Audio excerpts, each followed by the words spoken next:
Imagine a world where every sword fight could be your last, where a single wrong move in battle means death, and where survival isn't about magic or destiny, but skill, wit, and sheer determination, and feeling quite hungry. This game isn't just another medieval RPG. I really think this is a phenomenal, epic, and realistic experience. It's a tale of struggle, revenge, and the brutal reality of life in the early 15th century. It sucked. This is a game where you don't start as a hero, you start as a nobody, scraping by in a war-torn land, caught in a conflict beyond your control. You're not even an underdog who rises to kinghood, but just another cog in the machine. In fact, by the end, you realize that pretty much everyone, regardless of if your blood runs blue or not, is just another player on the chessboard. Even kings don't hold all the cards. Because no matter what, behind the armor, behind the clothing, behind the castles and titles, you will only ever find another man. Everyone is enslaved to war, power, and money, and yet, despite the hardships, Kingdom Come tells one of the most gripping narratives in gaming, not just because of its story, but because its world is ripped straight from history. I spent so much time immersed in both the first and second game. You could easily drop hundreds, probably 1,000 hours of gameplay in between both of them. I was hooked, but I realized that because these games can be off-puttingly long, many of you probably won't ever get around to playing and experiencing them. So prepare yourselves to hear the stories of both 1 and 2 explained. I will be sticking primarily to the main storyline, leaving out mention of many of the side quests for the purpose of this video. What I love about games like this is that every player's journey will be different, depending on the choices the individual makes, offering different twists whenever you hear a retelling of the story.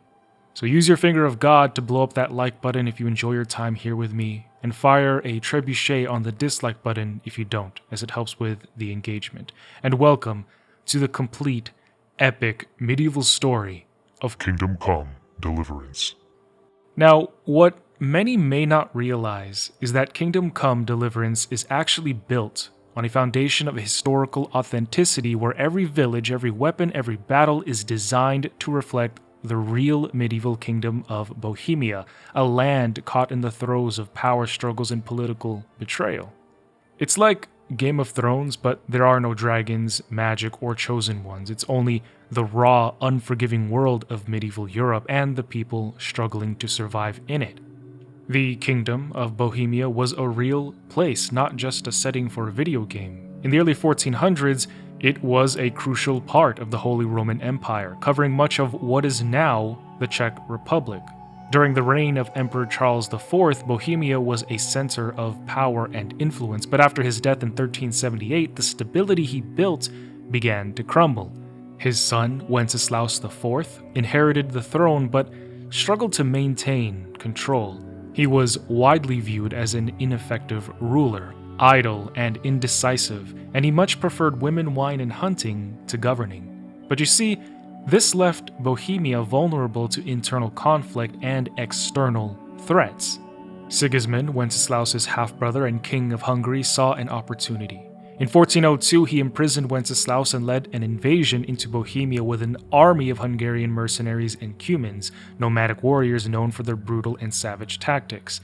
The invasion threw the kingdom into chaos, with noble factions taking sides. Some, like Sir Racek Koblia, resisted Sigismund's control, hoping to restore order and protect Bohemia's sovereignty. This turmoil would eventually lead to even greater conflicts, including the Hussite Wars, which reshaped the region.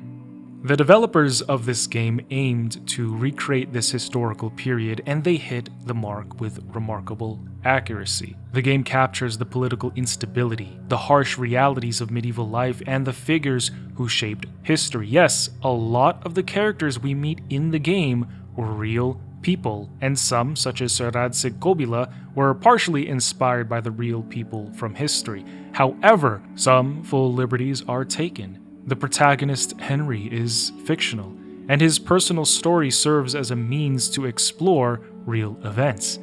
Some historical elements, like the portrayal of the Cumans as purely hostile invaders, simplify the nuances of their role in the region in real life. I mean, you can do the research and look all this up, but nonetheless, the overarching conflict, the power struggle between Wenceslaus and Sigismund, remains an accurate representation of the political landscape of that time. And Henry is right smack in the middle of the conflict, allowing us to step into the past and experience the uncertainty and conflict that defined medieval Bohemia. But the interesting thing is that by the end, you'll see that I love my wife and that everybody thinks that they're on the right side of history. Even Henry, who's just been rudely awoken this morning, doesn't realize that there is an even ruder awakening in store for him. Mother tells us to get up, but quickly sees that we have a bandage on our hand. Admonishing us for fighting, I tell her 'tis but a scratch. 'Tis but a scratch. Rising up and off the bench that I was sleeping on, I stretched, thankful for the good life I have. Roof over my head, good life, both parents alive. And stepping outside, I breathed in the crisp countryside air, but as I walked towards the clinking sounds of hammering, the familiar smell of the forge greeted me on another fine day. Now, Skalitz was a perfectly fine and quaint village, where nothing ever really happened, but you see, that was the issue. I was tired of a boring life, yet I wondered if I would still be thinking that if I knew what was about to happen. Talking with Father, he instructs us to go into town to procure what he needs in order to finish a sword he was making for Sir Radzig. Remember this sword, and remember Sir Radzigity. It is going to be very important. Stopping by the local tavern, I met up with some of the fellas, and we can't believe what we are hearing. You can't be serious, Deutsch. Insulting our king. What insult? I say only the truth. Sigismund has done only what he had to. He had to abduct the king. He had to lure his cousin Prokop into a trap and imprison him. He had to invade with his army of Tatars and besiege Kuttenberg. Why not? What is this Wenceslas for a king?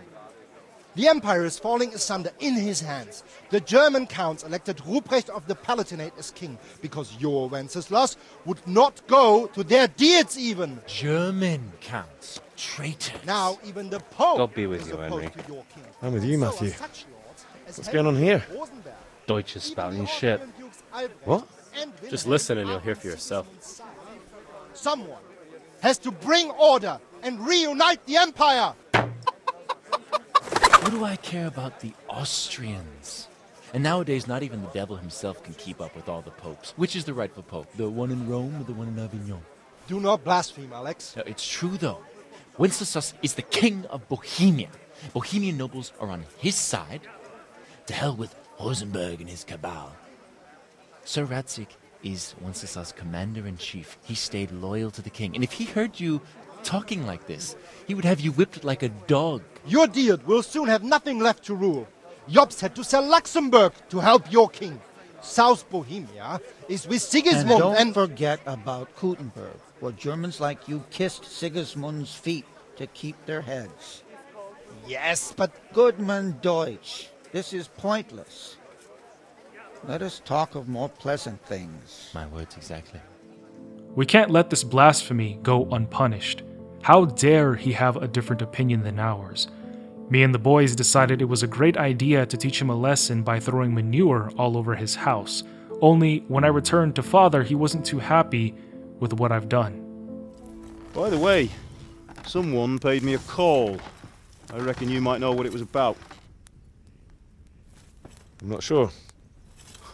Really? Because I'm pretty sure you and your friends threw dung at Deutsch's freshly whitewashed house.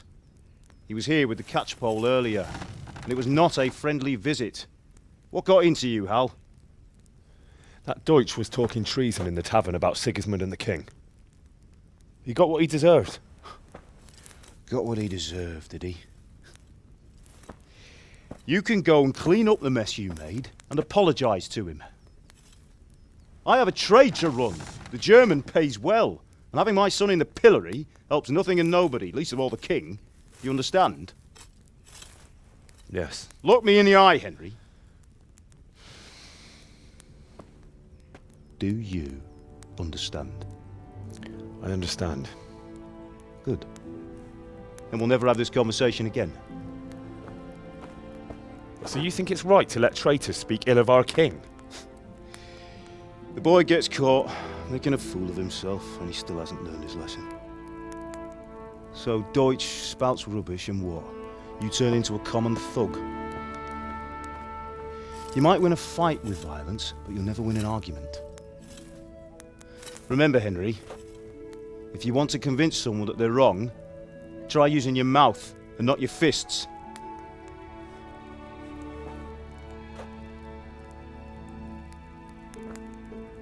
He berated me for how I acted, sure, but I kind of understood where he was coming from, and part of me knew that he was right. I crossed the line, and my father was being a good man for teaching me boundaries.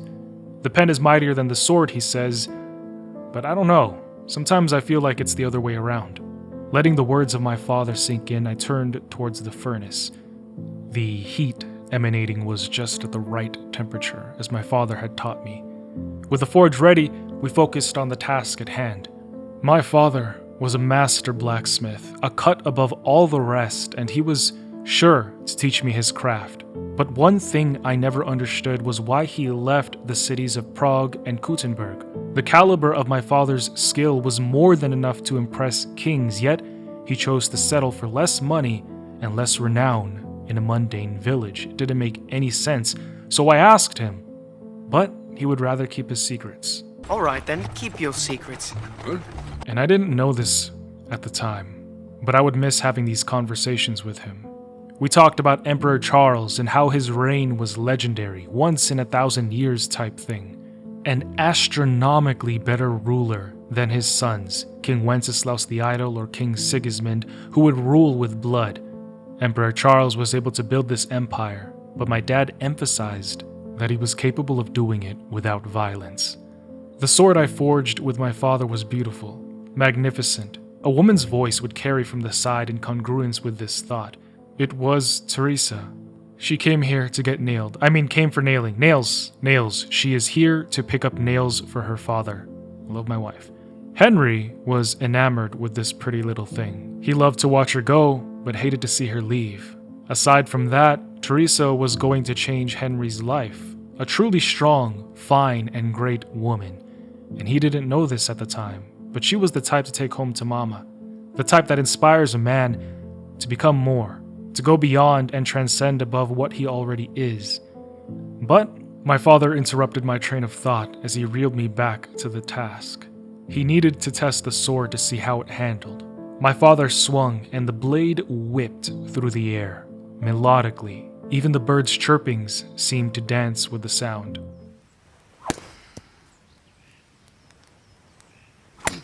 I smiled, hearing my father's laughter and approval at the work that we did. But we were not the only ones in awe of the swordcraft, because behind us stood two gentlemen. Nobility always had an air about them. Their aura always elevated. Sir Radzig stepped forth to remark at the sword before checking it, looking at how it handles, the balance, weight, and gleam, and he wants to know if I want to try the sword. Yes, of course I'd like to try it out. Without doubt, I reached for it, but my father tried to interject as if he didn't want me to know what it felt like to hold power in my hand. Would you like to try it? Sir, what good is a sword to a commoner? Let him try it. True power. With this weapon, I could dictate the lives of anyone who stood before me. I could steal souls, I could protect. This tool in my hand felt maddeningly empowering. It was exciting.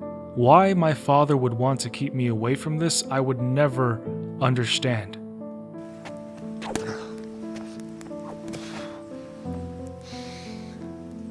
On second thought, perhaps I'm not ready for that yet. The other man standing aside stepped forward. This was Sir Istvan.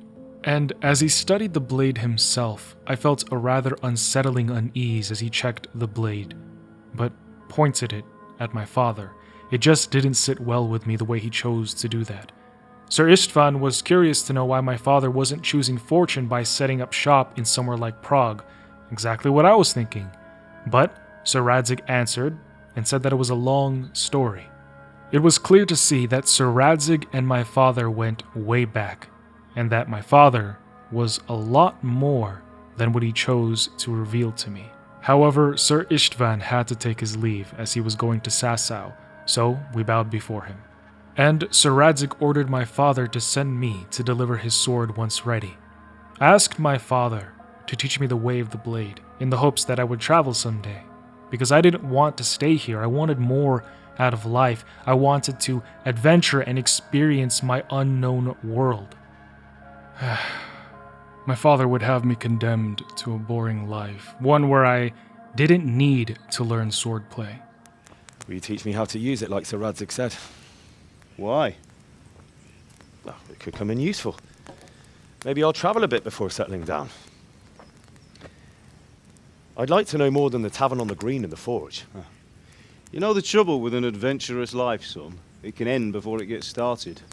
I might teach you how to handle a sword, and then someone will shoot you with a crossbow as soon as you set foot outside the house. You talk as if you've seen it happen. A man my age has seen a lot. Being a blacksmith might bring no glory, but it has its benefits, like keeping your head on your shoulders. I want to end my days in Skalitz, here, beneath the linden tree and by your mother's side. Well, so do I, one day. But first, I'd like to see the world, meet new people. Meet them or beat them? Meet. Do you have to keep going on about it? Then you've no need to learn swordplay. But that's when we heard a yell. I snapped to attention to see a messenger urgently riding by on a horse.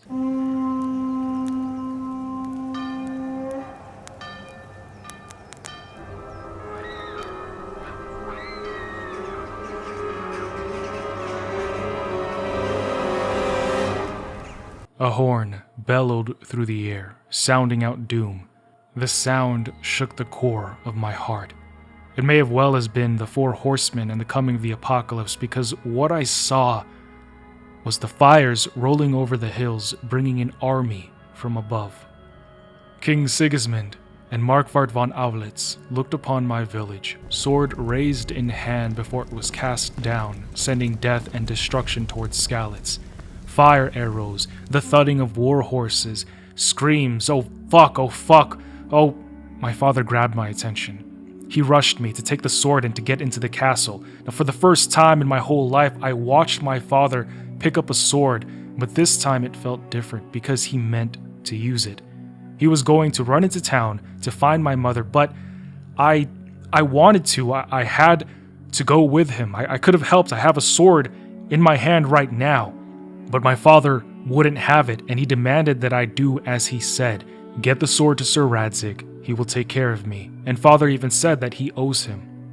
Running into the house to grab something from the trunk, my home fell under siege. These barbarians cared not for if it was men, women, or children. They fired arrows into their throats, sliced them up, and set ablaze houses. The horror. The soldiers at the castle gate were frantically urging people to get inside, but I couldn't just leave my parents. In a panic, I ran as fast as I could, fear and adrenaline pumping into my heart. Instinct was the only thing carrying me now. So many dead. So many I knew. I grew up with these people, had beers with them. But there, I saw it, and it confirmed my suspicions. My father was a valiant warrior. Finding Mom and protecting her, his skill with the blade was unmatched as he dispatched 3 of the savages fighting tirelessly to escape.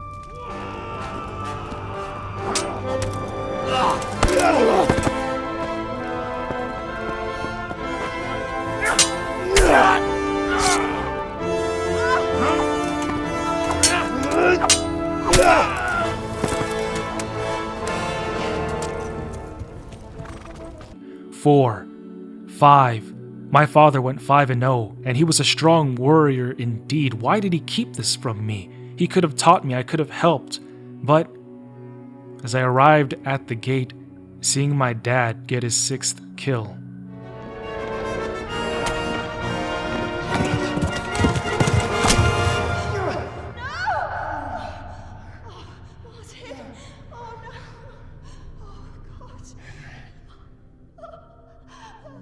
What? What is this? What? No. They were so close. That bastard on the horse, that was unfair. My titan of a father fell to his knees before crashing to the ground, surrounded by these merciless savages.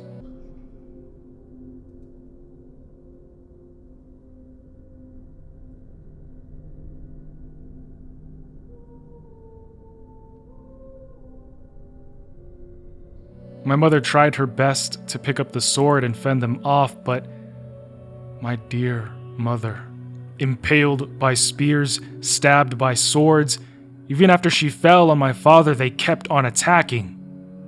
Inside, I let out the most blood-curdling primal scream that I would ever produce in my entire existence. I would never be able to scream like that again, but on the outside, I was shattered, unmoving in disbelief. The world went mute. Time stood still, and I just watched. And then he turned to look at me. Remember me. I will deliver your kingdom come. I will be your reaper. But the guards at the castle broke this trance that I was in, telling me to run. I snapped back to reality, and oh, there goes gravity as I ran towards the bridge, but it was already shutting close. Find a horse! Ride to Talmberg! Tell them what's coming! Warn them! I had no time to ask questions because the murderers were on my heels. My heart pounded faster and faster as I ran, and even when I was out of breath and the world was turning gray on the brink of collapse, my legs carried me. They were still right behind me. They were getting closer. I heard screaming in a house nearby, but I was so focused on survival that I didn't stop to help. I found a horse and bolted. When would this end? The killers, they were all around me, and then they found me on the road, chasing me with horses, trying to shoot me with arrows. They yelled in a language that I couldn't comprehend, but I didn't need to understand their language to know that they wanted me dead.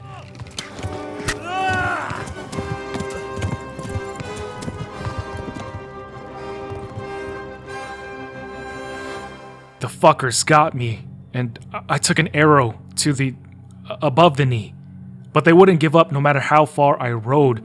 However, as I got to Talmberg, I was lucky that they were able to drive them off, allowing me to escape to relative safety. And I was exhausted. The adrenaline wearing off, I was losing blood, and it took the last of my strength to stop myself from falling off the horse face down in the mud. They helped me gather myself, but I needed to warn them about the threat that was just around the corner. I explained that it was a huge army with an unknown language, but that's when the lord of the castle gave his captain a nod, and after a small blackout from having the arrow plucked out of me, he helped me up to speak with Lord Divish. After I informed him of everything I knew, his advisor offered some insight into our new enemies. They were the core of King Sigismund's army, the Cumans from Hungary. First, they attacked the city of Kudenberg for the silver it held. Then they destroyed Skalitz. But what could Talmberg do against an army of that size? Nothing. Sir Robard and Sir Divish know this, so the only thing left is to prepare for an attack and for me to get some rest. Thank you for risking your neck to warn us. Robard, take care of Henry. Make sure he gets something to eat and some rest. Yes, sir. And get all the people inside the gates. We have to prepare for the worst. Except, even when my eyes are closed, all I see are the crimson flashbacks of hell unleashed. In my memories, it plays differently. My parents begging me for help. My father calls me a coward. Help us, son. Don't be a coward. Yet, my sleep is interrupted as Sir Robard shakes me awake. In the dead of the night during a storm, we saw a company walking by the castle. And what a relief to know that it was Sir Radzig leading the survivors of Skalitz. Thanks to the rain, they were able to slip away, and now they're on their way to seek refuge in Ratai. He also tells Sir Divish to not bother with a fight because it would be pointless death. However, Sir Radzig remembers me, asking if I was here. He offered me to join them, but I just couldn't, because I needed to go back to Skalitz and bury my parents. But Sir Radzig wouldn't have it, as it would be unsafe and unwise for me to venture back because the threat of the Cumans still lingers. In fact, he even tells Sir Divish to not let me leave the castle before he set off. I can't leave my mother and father. I won't leave their corpses rotting in the street. I'll join you once I've taken care of them. Don't even think of going back there, you donkey. Are you tired of living? But sir! Quiet! I'm sorry about your father, but getting killed as well won't help him. Divish, make sure that lad doesn't budge from Talmberg until things quieten down. Not to worry, friend. Anyway, he's injured and needs to recover. Perfect. Now, how am I supposed to get back to Skalitz? Perish the thought temporarily, because the next morning, Sigismund and his army are right outside our gates, prepared for another siege. I don't think I have to tell you how this feels. Divish and Robard scoff at the manner in which Sigismund wins the heart of his followers. I hope Sigismund is the last man in power who rules with an iron fist. A singular man rode forward to meet with Lord Divish. It was the fucker who murdered my parents. I swear, the only thing keeping me from getting to you are the 125 hours it takes for me to find you. And also this guard who pulls me back and tells me not to be an idiot. I read the room. Divish and Robard told me to simmer down, and so I let the gentleman negotiate. The German knight introduces himself as Markvart von Aulitz, cometh in the name of Sigismund, for the purpose of striking down anyone who aligns themselves with King Wenceslaus, which is precisely why they destroyed Skalitz, because Sir Radzig had been funding the Wenceslaus' cause against Sigismund. He even asks if Sir Radzig is here in Talmberg with us. Markvart also inquires to know which king that Talmberg aligns themselves with. In response, Lord Divish eloquently equivocates, speaking in double, his words dancing on the lines that cross into neither side of the war, even if he does secretly support the one true King Wenceslaus. Am I to inform the king then that Sir Radzig Kobyla is not at Talmberg and that he has your loyalty? Sir Radzig Kobyla is not here, and I have no intentions of getting embroiled in affairs from which I have nothing to gain. I will relay your words to the king in the hope he will be as well disposed as you seem to be. Auf Wiedersehen. Markvart relays the message back to Sigismund, but then he raises his hand, much in the same way back in Skalitz that the sword had been raised, and I expect him to cast forth. However, instead, he twirled it around, and with that, the day was won, because the army turned around and left. But not before Markvart turned around again, and I took one more good look upon him, my new purpose in life, where I aim my vengeance. After that settled down, I wanted to get more information about the state of things in the Kingdom of Bohemia, and Sir Robard was kind enough to educate me on a history lesson. Emperor Charles built the royal city of Prague, and his son Wenceslaus found himself settling down in the second biggest and most important city in the Holy Roman Empire, Kuttenberg. You see, silver runs deep in Kuttenberg, so it is a tactical city to control, which is why after Wenceslaus's half-brother Sigismund imprisoned him and took over Prague, he took over Kuttenberg too. And this is how Sigismund funded his barbaric army of mercenaries and Cumans. Now, I figured after listening to his lecture that Robard would have a little more heart to let me be free and go to Skalitz, but no. So, I jumped off a bridge and ran away from Talmberg only to be stopped by a soldier. I pleaded with him, and he was willing to pretend I pushed him down to let me go. After I killed him and another guard, I found my way back to Skalitz.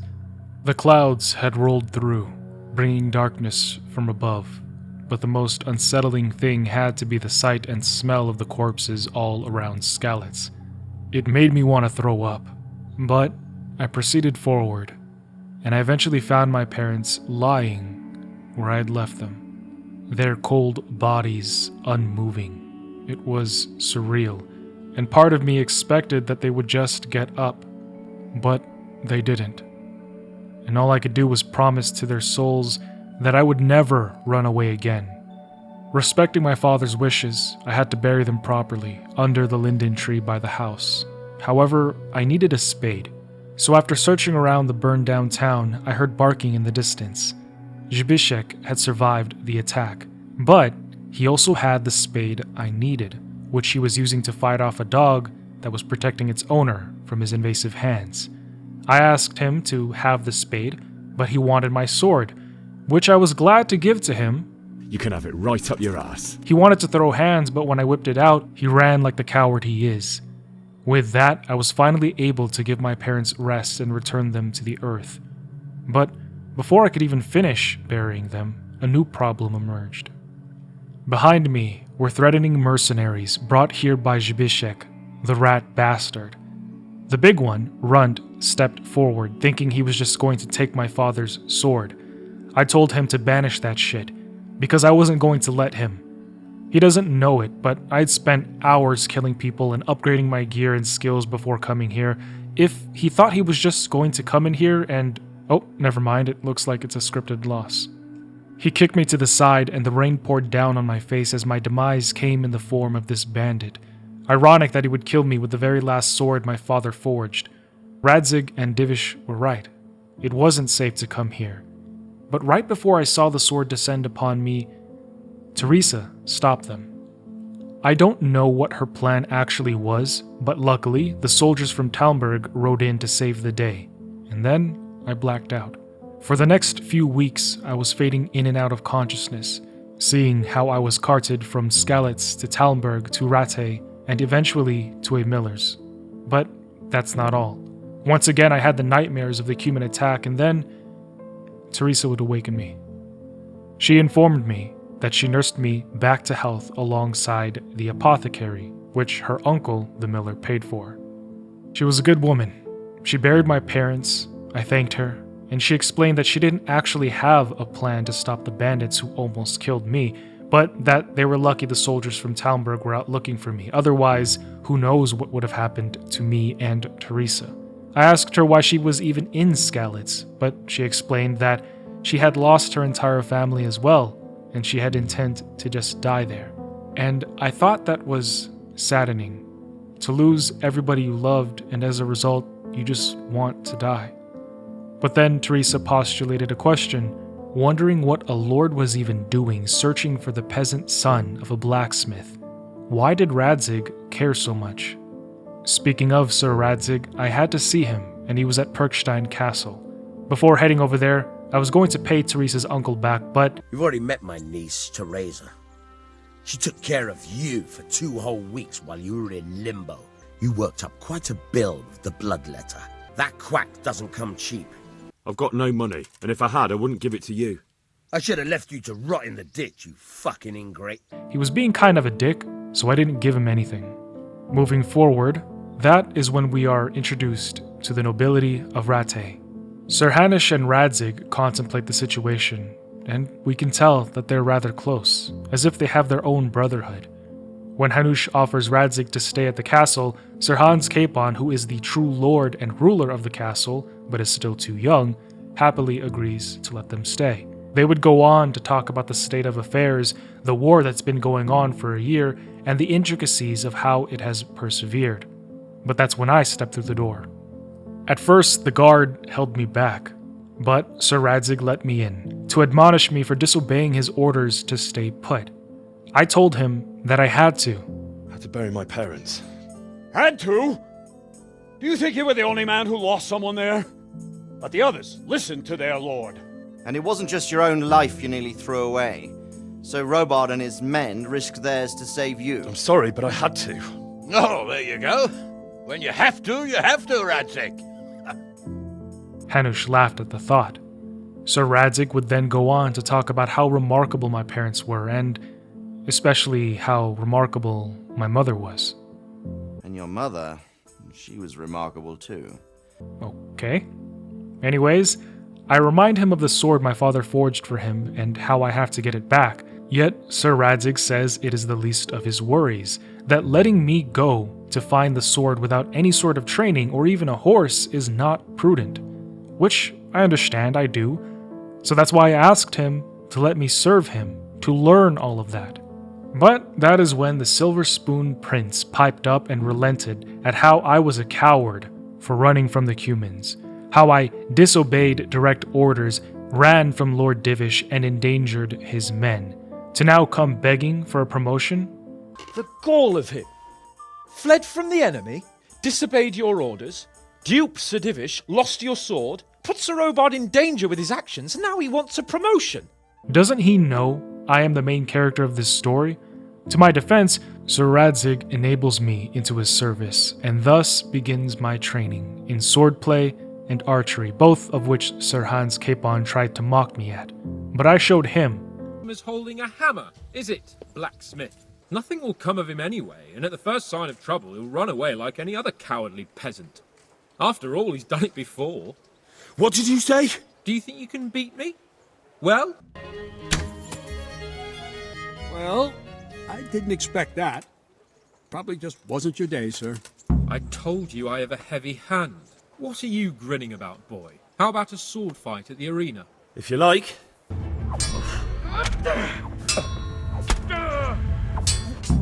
Well, I must be having an off day. Imagine that, a noble who has had years of experience and all the time to hone his skills, beaten by a mere commoner. Me, Henry of Skalitz. Oh, perish the thought, no?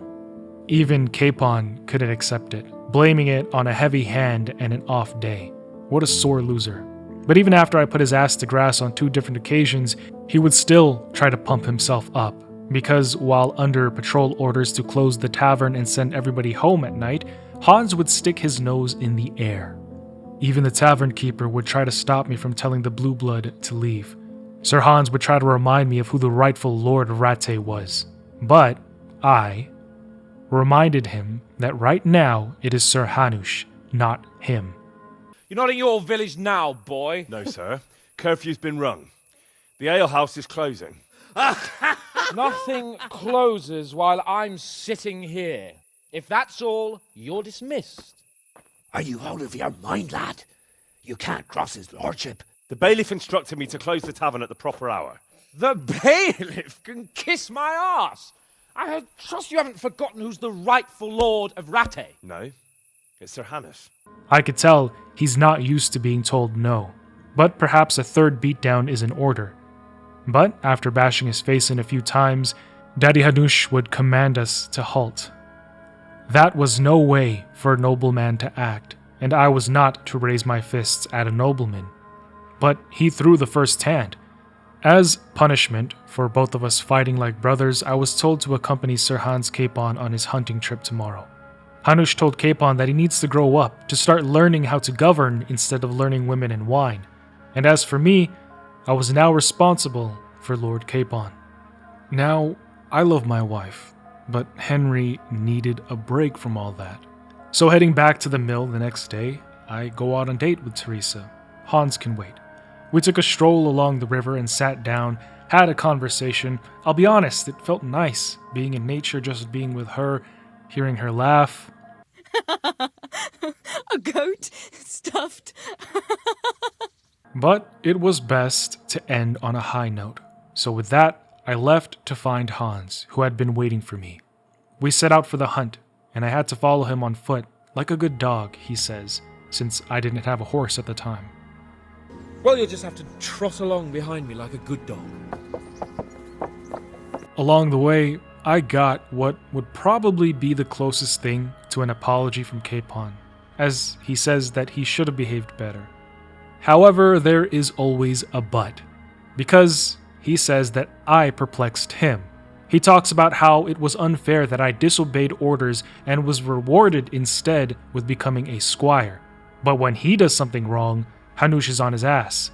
Hans is a very what about me type person, the quintessential privileged individual. Once at the forest, Hans explains to me why he isn't able to rule Pirkstein yet. He says that his parents are dead.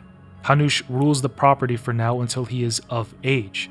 Now, normally, the king, Wenceslaus, would determine when that specifically is, but because he is currently imprisoned by Sigismund, well, now it's just a waiting game. Under normal circumstances, it wouldn't be necessary. The king would decide on my adulthood. Only... The king is gone. Just so.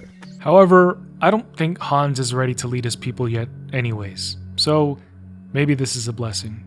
In fact, the real blessing was that I was sent here with him in the first place, because during our hunt, as he chased a boar I told him that he couldn't kill with an arrow, he ended up getting captured by Cumans. Your mother is a whore!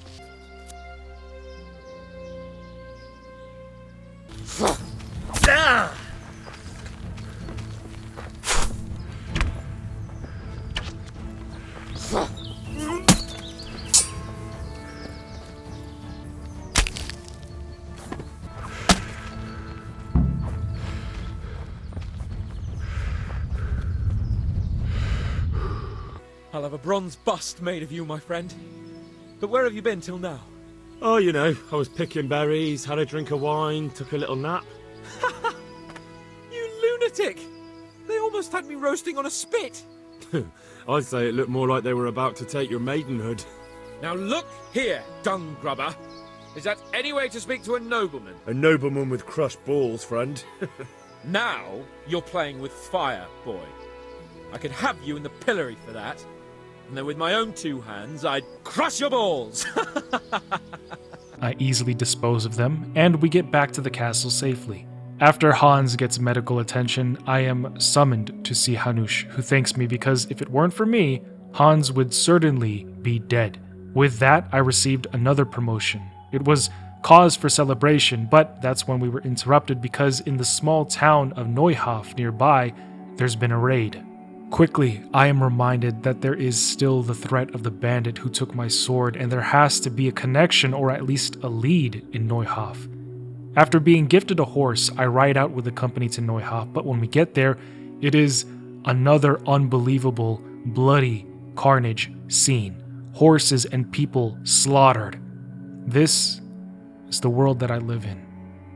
The one I wanted to explore and experience, but so far, all I have come to know is that men are monsters, and this was only the beginning. Speaking to the woman in distress, she informs us that the men who did this were only out here for blood, not even coin. They didn't even steal the horses, they killed the horses, even left some alive to writhe in pain, and the villagers had to put them out of their misery. This was something unholy. After conducting my own investigation, one of the villagers told me that the bandits actually quarreled with one another into the forest. Naturally, I went out to go investigate, and after killing a bandit, I find another one who was already dying, and he states that a peasant got him with a bloody hoofpick. Taking said hoofpick with me to see if anybody recognizes it, one of the villagers tells me to go look for Ginger, who literally just ran off. After a long and arduous journey of asking around for him, I finally find where he's been hiding. And let me tell you, it was a pain to try to find him. A lot of going around. But he was hiding because he was afraid that the bandits would come back to kill him. You see, what had happened was the bandits raided the village, but there was actually two groups of bandits. One who just wanted to steal, the other who wanted to kill. And then there was arguing between them because some didn't want to kill. But during that scuffle, as some of the bandits ran from the killing, one would accidentally run into Ginger, who was holding the hoofpick, and it killed him. Now, the lead to finding the other bandits, namely the one who took my sword, Runt, would have gone cold. But Ginger told me one of the bandits he recognized had a limp, and that I could find somebody who matched that description in the town of Ujits. But the issue is, when I arrived there, and I found the man, it turns out the other bandits got to him first. They eviscerated, mangled, and nailed him to the wall, but I wouldn't let the trail die with him. After asking around the village, I would come to a rather peculiar priest. I see you know how to wield a sword, Father. For some reason, he knew how to handle a sword, and you don't actually see that every day. It's not a common thing to see amongst men of the cloth. When I asked this Father Godwin about it, he simply hints at a life that he had before God. But that's not the only secret he keeps, because he knows more about the bandits, as the Limpy Bandit had confessed to him about certain things. However, there are laws of God above the laws of man, son. Because if I broke that vow, the consequences would be much worse than if I didn't. Suppose we talk it over in the evening, in the tavern. I'm sorry I can't tell you everything, but maybe we can work something out. Father Godwin was adamant not to betray the laws of God, refusing to tell me anything. But again, this priest was odd. So he invited me to go drinking with him, and after a night of getting pissed drunk, getting into a fist fight with the law, You call that cock? Jobst did Shit. Bastard. You'll get your penance now. It's a sin to fight, so... breaking into the bell tower and ending the night with copulation, we stumble into the next morning, bleating like cows.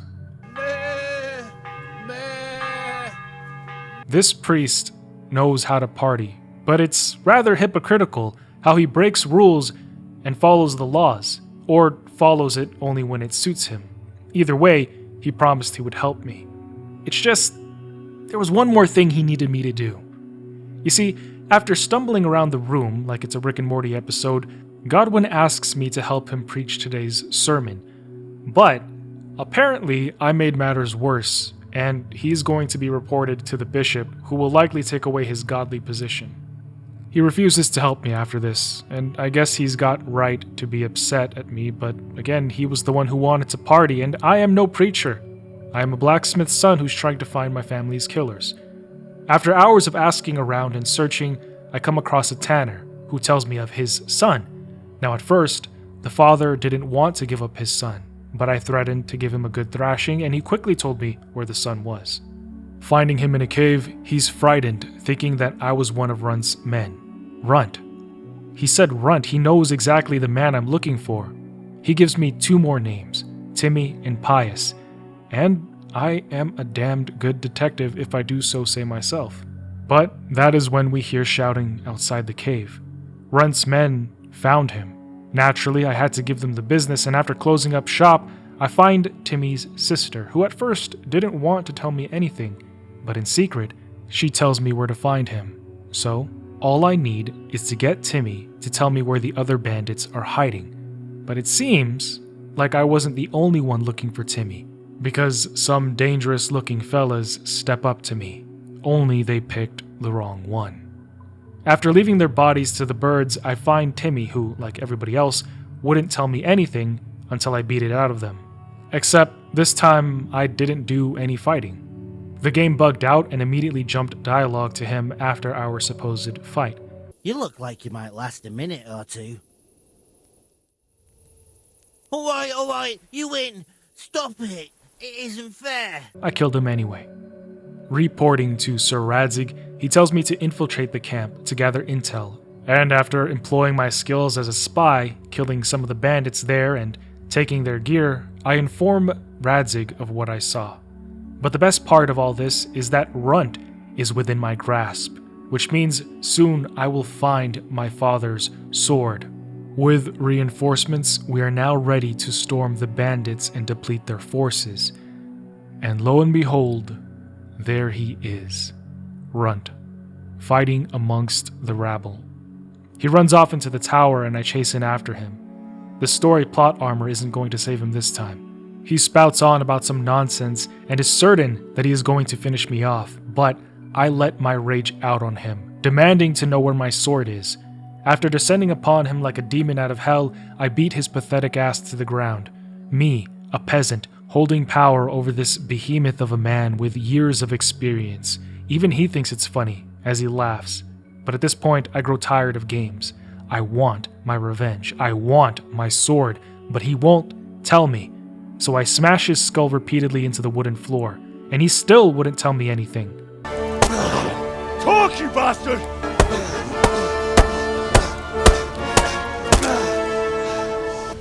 what you've done with it! Radzig and Divish stopped me. If I hadn't killed Runt, perhaps the executioner would have gotten more out of him, but oh well. With the battle won, and me being hopped up on the adrenaline from my warpath, I actually threw up. Death and destruction. Sir Divish tells me to put it all behind me, but I am just getting started, and I never want to forget this. I'm stronger now. The men who murdered my parents can only hide from me for so long. The very next day, back in Rattay, 2 new developments came in. The first is that we have a captive that may have new information for us. The second is that the enemy has been minting fake silver, giving them an almost limitless supply of money. However, before I deal with those 2 tasks, of course, I have to go see my honey bunny, Henry's honey bunny. I take Teresa out on a date to the tavern for some drinks and dancing, but while there, some bloke tries to put his hands on her, so defending her honor, I demolish him. After she tends to my wounds, I bring her home. Before going in, she plants her lips on mine, and I must say, I am smitten. I mean, I know I'm young and everything, but geez, I think she might be the one. But that's a song for another time, because I have to interrogate this captive. However, there's no time for all that, so I just kill him. Luckily, there was a letter on his person, and when I take it to Sir Radzig, he reads it, and we learn about some German knight in Sassau who was apparently trying to find some merchant. But before I go, I have a heart-to-heart with Radzig. He tells me about his meaning of life and trials to solve before sending me to Sassau. As I leave, the cameraman would linger on Sir Radzig as he watches me and says, "Good luck, son." Hot on the trails of the merchant and the German knight, we would both end up in the same place, because outside I could hear him causing a ruckus. He found exactly what he was looking for, the false silver coins. And when I called out to him, he immediately got on his horse to run. So, after an intense horse chase through the forest,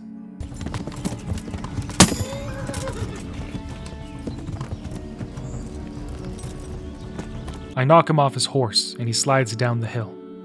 After I killed him, I report my findings and we discover just how the forgeries are made.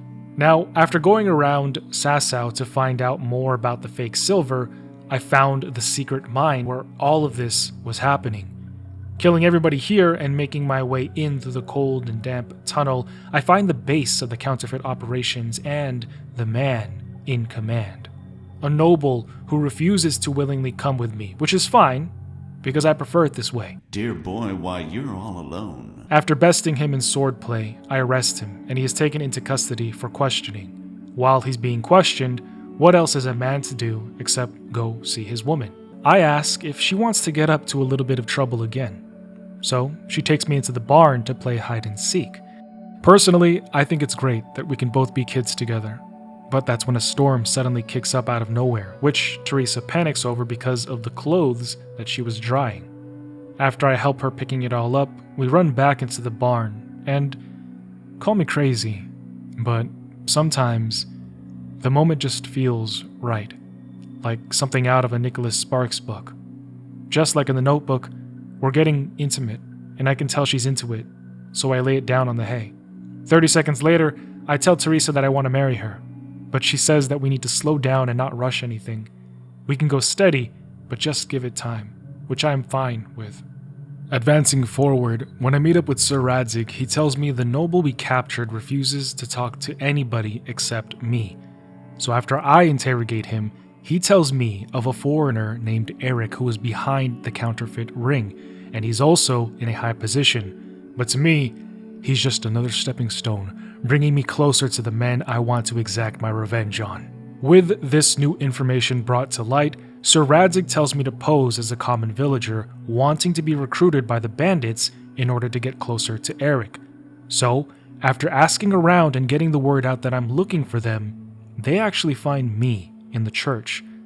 But, you see, this wasn't exactly going to be easy. They wanted me to pass a test to see if I am worthy. They want me to kill one of the bandits that used to work for them, but who decided to leave banditry and turn to the cloth. His name was Pius. The mission would be to infiltrate the monastery, kill Pius, get the money and proof that I killed him, then to meet up with them again in a nearby swamp. But we're not doing things that way. Going full Assassin's Creed mode, shooting an arrow at Pius, and damn, he almost got away, I fired another one that actually killed him, but I had to escape. There was no way I would be able to get his things without being captured, but the bandits wouldn't care about that. To them, I couldn't be trusted. So, at the swamp, they refused to let me into their gang and they attacked me. However, that was their mistake, because their last moments on Earth would be spent dying by my hand. Except now, I don't have a lead again. Now, maybe killing everybody isn't exactly the best way to get ahead, but I did find a strange dice on their bodies. So after asking around the inn, I was informed about an encampment nearby. Finding it, I showed them the strange dice and they welcomed me in as a comrade. And this was actually daunting, because there were so many strong men here, and I knew that once I told Radzig about this, we would need a good number of men to combat a force of this size. But pressing on, I would find Erik and report to him that I am a new recruit. However, when he asks how skilled I am in the way of the sword, I lie and I tell him that I don't know anything, despite having killed hundreds at this point. But it didn't matter to him. He sends me away anyway to somebody who will gauge my skill level. After naturally beating him in a fight, he remarks about how I have more skill than most men in this camp. But when I get back to Erik, someone else is in there with him, and I am at a loss for words, because I immediately recognize who he is just by looking at his backside.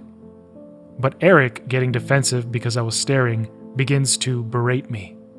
I was hoping that he wouldn't recognize me, but he did. He's surprised to see me here. And the feeling's mutual. When did you start recruiting Radzig's people, Erik? Radzig? Indeed. This boy is very dear to him. And I expect he's looking for this? Am I right, young man? And with that, Istvan Toth blew my cover. Toth informed Erik that I was one of Radzig's people, but not just that, also how I was very dear to him. But not just that, Toth brandished my sword in front of me. I immediately saw red, ready to take his head, but then I saw black. Waking up to a watery splash, Toth says that my father would pay handsomely for me. But my father's dead. So what is Toth talking about? He gloats about how I don't know, how nobody told me, how he told the foreigner but not me. And that's when Toth drops the bomb, that Sir Radzig is my father. Your real father is alive. You even know him. It's your liege lord, Radzig Kobyla. Here you are, a homeless orphan, and he still hasn't acknowledged you. Your parents are both dead, aren't they? I thought so. And yet, Radzig still hasn't told you the truth. Could it be that he's ashamed of you? I wonder if you'll want to pay that ransom after all. Well, best not think about that. If your father won't pay your ransom, you have no value to me. My father's dead. I understand why you feel that way. My own childhood was not dissimilar.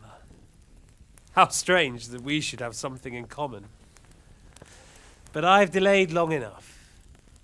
While I'm strung up and getting pommeled, Toth wants to know why I'm spying on them, laughing it off knowing that Radzig, even with the forces from Hanush and Divish, doesn't have enough men to stop his army. Istvan Toth has been working with Sigismund all along because their goals are aligned. Toth wants power, land, but after his speech, he and Erik leave, leaving me to black out as this grunt uses me as a punching bag. When I came to, somebody was calling my name, and they offered me water, but I didn't recognize him.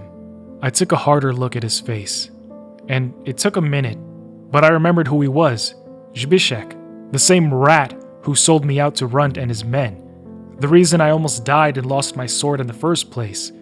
The traitor's been here serving Erik and his men, and now he wants to help me out? In exchange for his help, he expects that I'm going to pay him enough coin for him to escape these lands, pardoned by Sir Radzig. With no choice, I accept his help. It took a while, and there were many close calls, but when I do eventually sneak out of the encampment, almost getting caught, I run as fast as I can as the rain pours down on me. I meet up with Zbyszek again, but instead of giving him coin, I give him my sword. I take my revenge by betraying him and killing him, eye for an eye, tooth for a tooth. After hobbling back to Pirkstein Castle, I see Sir Radzig, and I don't know why, but it just came out. Father? I acknowledged him as my father, and I could see the surprise in his eyes. But pocketing that discussion for a private moment, he wants to know what I have found out during my time as a medieval spy, to which I disclosed that Istvan Toth was behind it, the fake money and the hiring of an army of mercenaries, that he is on Sigismund's side and wants to destroy Wenceslaus's allies. Telling them that there are at least 100 men at the encampment, Hanish says that it's time to bring the fight to them. Sir Radzig tells me to get some rest and prepare, but when I responded, "Yes, Lord," he told me no more of that, to call him father. No more, my lord. I'm your father. I swear, Hal, I plan to tell you. I'm sorry Istvan, of all people, beat me to it. But now we have more urgent matters to deal with, He had planned to tell me, but he was sorry at how I found out. But again, with more urgent matters at hand, Sir Hanish, Sir Radzig, and Sir Divish muster their troops, and we all ride forward, preparing to take on and battle Istvan Toth's mercenary forces. Setting up camp and talking strat with the lords, I stood with them, looking upon the enemy, ready to get my hands on Toth and take back my sword. Raining fire arrows upon their tent, we advanced forward, the moonlight haunting us. It was a glorious battle. While some men threw ladders on the walls and scaled them, some bashed down the front gate.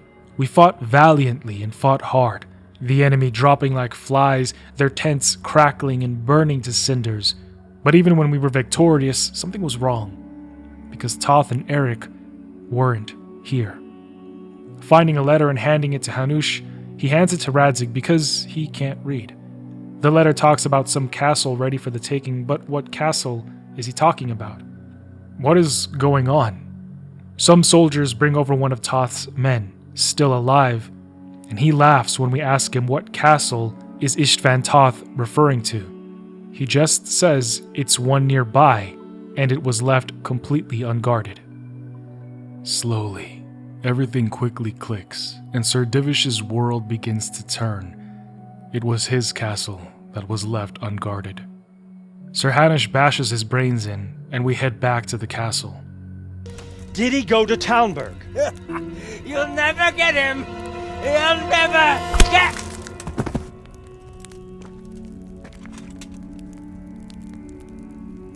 What? Were you planning on sending him to some monastery to become a monk? I believe we have some work to do, Sir Divish, do we not? Now, we tried to race back as fast as we could with God's speed, worried for its, and in Divish's case, his wife, but it was too late. Toth posed as a regular nobleman requesting aid. Divish's wife, being the Good Samaritan, led him into the castle, and Toth took advantage of it to take control. It was already sunrise by the time we got there, but despite being tired from the battle we just had, we thrusted right into the next one. But even after taking the outer bailey, we were forced to stop. Toth had Divish's wife with a blade to her neck, so there was nothing we could do, and yet she wasn't the only hostage, because somehow they captured my father as well. Without any choice except to retreat, we discuss and weigh our options. Divish is against going for a siege because he doesn't want to see his castle destroyed or endanger the hostages. But that's when they postulate using the cover of night to infiltrate and release the prisoners and then open the gates to the castle. However, what we didn't know is that the mission was scripted to be a loss, and we would be forced to run away, leaving us with actually no choice except to lay siege to the castle. But to do that, we would need a trebuchet. So after days of waiting and helping around the camp, the trebuchet was finally ready. Only to our disappointment, the only thing we hit when we fired it was a chicken. Poor chicken. But that still wouldn't be the worst of our problems, because a messenger comes in and reports that Toth's army of reinforcements is on the way, and if they take us from the rear, it's over. It seems Istvan Toth planned for this as well, and yet Sir Divish got plans. He aims to hold out by the river and ambush those reinforcements, which is all good, but then he tells me that I will need to be the one leading the men. He explains that since most of the men in this ambush company will be from Skalitz, I would be the one to lead them as they know me. But the thing is, I don't want to. I want to be front and center, a vanguard. But Divish tells me that if I fell, it would be bad for morale, and I think it's weird that they place so much importance on me. But that is neither here nor there, because Divish isn't asking anymore, he's telling me to do this. So with the rain pouring, we wait patiently in the bushes, ready to ambush the reinforcements, but there are quite a few men here. Yet we attack, taking them from both sides. Some of Toth's reinforcements engage in battle, but several were able to run on ahead, so we had to dispatch the enemies here and rush over to where the trebuchet was. During this scuffle, we had actually captured Erik, but before we could begin asking him anything, Robard came running to warn us that the enemy was trying to destroy the trebuchet. So, running over with the soldiers, we clashed with the enemy, and after more sounds of metal and guts and my arrows flying into their backs, this battle too was won. Except it wasn't over yet. The trebuchet might have been safe, but we still couldn't risk the lives of the hostages. So, I offered the idea that we should parlay with Toth, exchange Erik for Divish's wife and Radzig. I explained to Hanush that Erik was quite important to Toth. Istvan, you say? Not Sir Istvan or Lord Toth? Just how intimate are the two of you? Seems to be on very, intimate terms with Toth. The lords take him into the tent and want to interrogate him, but it's a bit ironic really, because now the turns have tabled. Well. How the turntables... But still, Erik would only bestow upon me a giant "fuck you." I asked him a bunch of questions. How did he and Toth meet? Which there was no reason to ask, I just wanted to know how they met. I asked who Toth is, got nothing. Who he worked for, which admittedly was stupid because I already knew that, but this wasn't going anywhere, until I prodded further by antagonizing Erik. He'll sacrifice you, just like everyone in Vranyk and Pribyslavitz. You don't know anything. He'll come for me, and anyone who lays a finger on me will pay dearly. This showed just how easy it was to control him by provoking him. I told him that he was worth nothing to Toth, just another bandit, and that is a nerve, because he started painfully telling me that Toth would save him and demolish anybody who touched him. When I postulated that he and Toth were lovers, he just told me that we wouldn't understand. But you see, this was all part of my master plan, to find out how much Toth actually valued Erik, and now we know he is worth a bargaining chip. As we summon Toth, his smug, glib face disappears the moment we show him that we have Erik in our custody. And I have to say, watching Toth lose his cool was so satisfying to see. He warns us that if we touch Erik, the hostages would suffer, but Hanush counters by saying that he might have already harmed them. So, Toth brings them both out to show that they are technically unharmed. My father, even seems to be in high and joking spirits about the situation. But Toth still would not concede. Left with no choice, we have to fire the trebuchet, only this time, because we have Erik, we are certain that Toth wouldn't hurt father or the lady. They were his last safeguards. In the middle of discussions, a messenger would come to inform the lords that Margrave Jobst is coming and wants to speak with them. Margrave Jobst is the cousin of both Sigismund and Wenceslaus, a very important figure, whom we will meet soon. A year ago, he had betrayed Wenceslaus, collaborating with Sigismund and the League of Lords, but recently he has changed sides and now leads the rebellion against Sigismund in favor of Wenceslaus. But that meeting would have to wait because right now we need to take back Talmberg. Loading up the trebuchet, we fire, and it hits the castle, but that's not enough, so we fire another, and it hits again, releasing the bridge and allowing us access into the castle. Charging forth and impaling them with my arrows, I realize that the sight of death no longer bothers me. In fact, now I get a blood rush.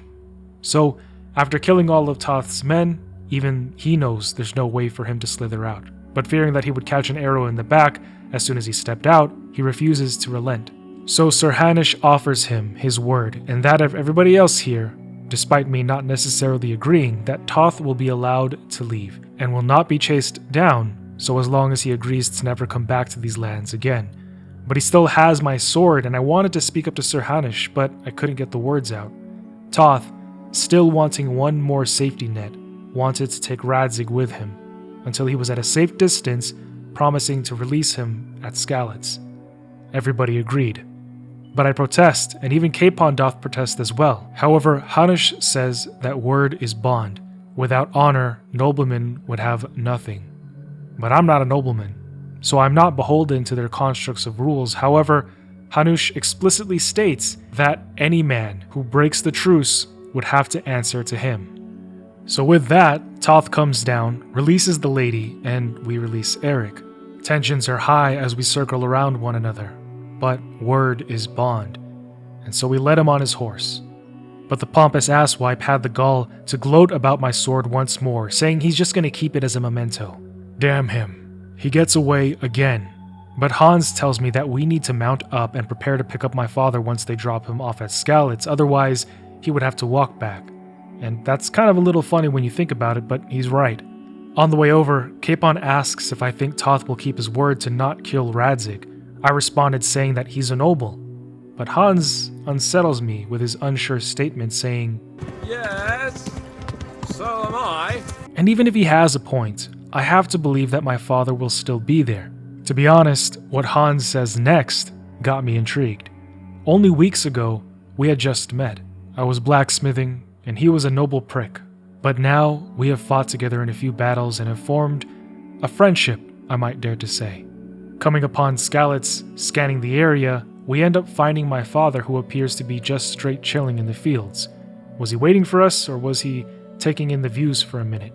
Sir Hans asks which way Toth went before he took his men and tried to follow them, leaving me and my father a moment of privacy where he could finally explain things. You know what? I think father was just admiring the views. He was looking over Skalitz, destroyed but eager to rebuild. And so I asked him, why couldn't we just kill Toth after the exchange? But it was the same thing with him. Honor, he says.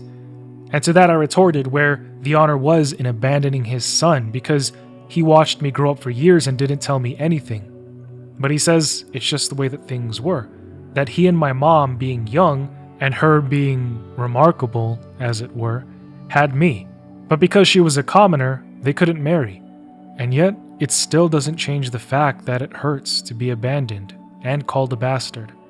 But he goes even further, saying that my father, Martin, came along and despite knowing everything, graciously took care of both me and my mother. At that moment, I felt sad. He had been taken from me so soon, and I knew practically nothing about him. But Radzig explained that he was much like me. In fact, we walked the same path, which makes sense as to why he didn't want me to walk it in the first place. Very much so like me, he didn't want a boring life in his trade. He wanted adventure, to see the world, and even fought in a war in Poland. He settled in Prague, moved to Kudenberg before placing his roots down in Skalitz. Somehow, all of this makes sense. Though he was my father and I loved him, there was always a distant feeling between us, and now I understand why. And knowing this provides some sort of relief. But I still needed to get my father's sword back, to which he says that I would likely get that chance because this isn't over yet. And he's right. Get the sword and exact my revenge on Toth and Owlitz. However, he also reminded me that there is more to life than vengeance. There's women, wine, countryside, family, friends. The world is beautiful. But we both agree that those are things that can be enjoyed after I put some iron in my hands and zero those bastards who scorched my parents. With all that to the side, it was time to head back. And right on cue, Margrave Jobst and his retinue, his team of advisors, made their appearance riding by. Even so, it was time for well-earned rest, and there I dreamt of a reunion with my father. And I was nearly brought to tears. I had let down my father by allowing Toth and the sword to get away. I cried because I was a fighter, and I was doing the very thing that my father didn't want me to do. But he puts me at ease, stating that standing up to evil is different than sowing its seeds. It was a tranquil and pleasant moment, just sitting here on the grass under the tree on this quiet night. But father had to leave. He couldn't stay. So I hugged him goodbye as he walked away with my mother into the light before telling me to make her proud. I hope to see them again someday, even if it's only in my dreams. But, as always, somebody shakes me awake. Still groggy, the guard tells me that I'm summoned to the... Oh, that's right, the meeting with Jobst. The guard then takes a look at me, astounded and unsure of how to address me. Just the other day I was a peasant. Now I've got my own room in the castle, and I'm rubbing shoulders with lords and nobles. It's true, I won't deny the stroke of luck that I've had. Getting my horse, and meeting with Lord Capon, we head upstairs to see what Jobst wants. Pleasantries and introductions, we meet with Jobst and John of Liechtenstein. Remember them, we'll be seeing them again soon. Speaking like a politician, Jobst acknowledges that Bohemia needs a king, Wenceslaus. This kingdom needs a king. Question is, which king? My cousin, Wenceslaus IV, who is being held in captivity. I have to confess, my lord, that your answer surprises me a little. If I'm correctly informed, until recently you sided with your other cousin, Sigismund. That I cannot deny, and I have always stated my position plainly. But times have changed. At first, the table remains silent, but then my father speaks up, explaining how it's rather awkward that Jobst was on Sigismund's side not too long ago, and now all of a sudden he turned coat? Why? Jobst answers without directly answering right away. He explains that Wenceslaus did not inherit Emperor Charles's gift of ruling, that he only cared about women, wine, and hunt. Capon wonders why Wenceslaus doesn't just give up the crown then if he doesn't want to rule. As it turns out, King Wenceslaus didn't want to give up the benefits of being king. But here is where things start to get a little confusing, but have no fear, I'm going to explain it simply. Wenceslaus wanted the benefits of the crown without actually having to work. Sigismund actually wanted to govern and extend his plans across the kingdom. So Wenceslaus invited Sigismund over to handle all of the work, and Sigismund thought it would be great, because technically he would be the true king, able to do anything he wanted in the Holy Roman Empire, while Wenceslaus just did whatever he wanted. All he had to do was formally accept the crown during coronation, but that's when Wenceslaus and his ego clicked everything into place. Realizing that he would just be Sigismund's puppet with a crown, he decided not to go through with it. So Sigismund had him imprisoned in Hungary. However, this did not sit well with many of the lords and people loyal to Wenceslaus, so they revolted. Initially, Sigismund only wanted to crush some of the revolutions, but it got out of hand. So much back and forth fighting, and before you know it, war and chaos. But Sir Divish reminds Jobst that he still hasn't answered the question, why is Jobst now siding with Wenceslaus? To which he elaborates further, basically stating that Sigismund lost control of the situation and made matters worse. And although Wenceslaus isn't ideal, he is the lesser of two evils. He goes on to say that many who had previously supported Sigismund are now starting to change their minds, even potentially so, Sir Otto von Bergow. And then Jobst stood up to tell us why he's actually here. Sigismund has a massive army, and Rosenberg, Bergow, and Prague are behind him. Do you have an army you could face him with? But that's not what I mean at all. There's been a revolt against Sigismund in Hungary, partly due to my efforts, and now he'll have to choose whether he wants to gain the Bohemian crown, which is a very risky enterprise, or hold on to the Hungarian one. He can't have both. And there's a tough struggle awaiting him in Hungary. I'm not sure he'll win, and Rosenberg and Bergow know it too. They're not stupid. If the Bohemian nobility stands together, they will turn. We are men of little consequence, Margrave. Radzig here lost everything because of his alliance with Wenceslaus. Sir Divish came within a hair of the same fate. Even Rattay is defenseless against Sigismund and the League of Lords. What's more, Your Grace, King Wenceslaus languishes in captivity in Vienna. He can't rule too well from there. And what do you propose? To sit with your arms folded till the Bohemian lands are turned to ashes like Skalitz?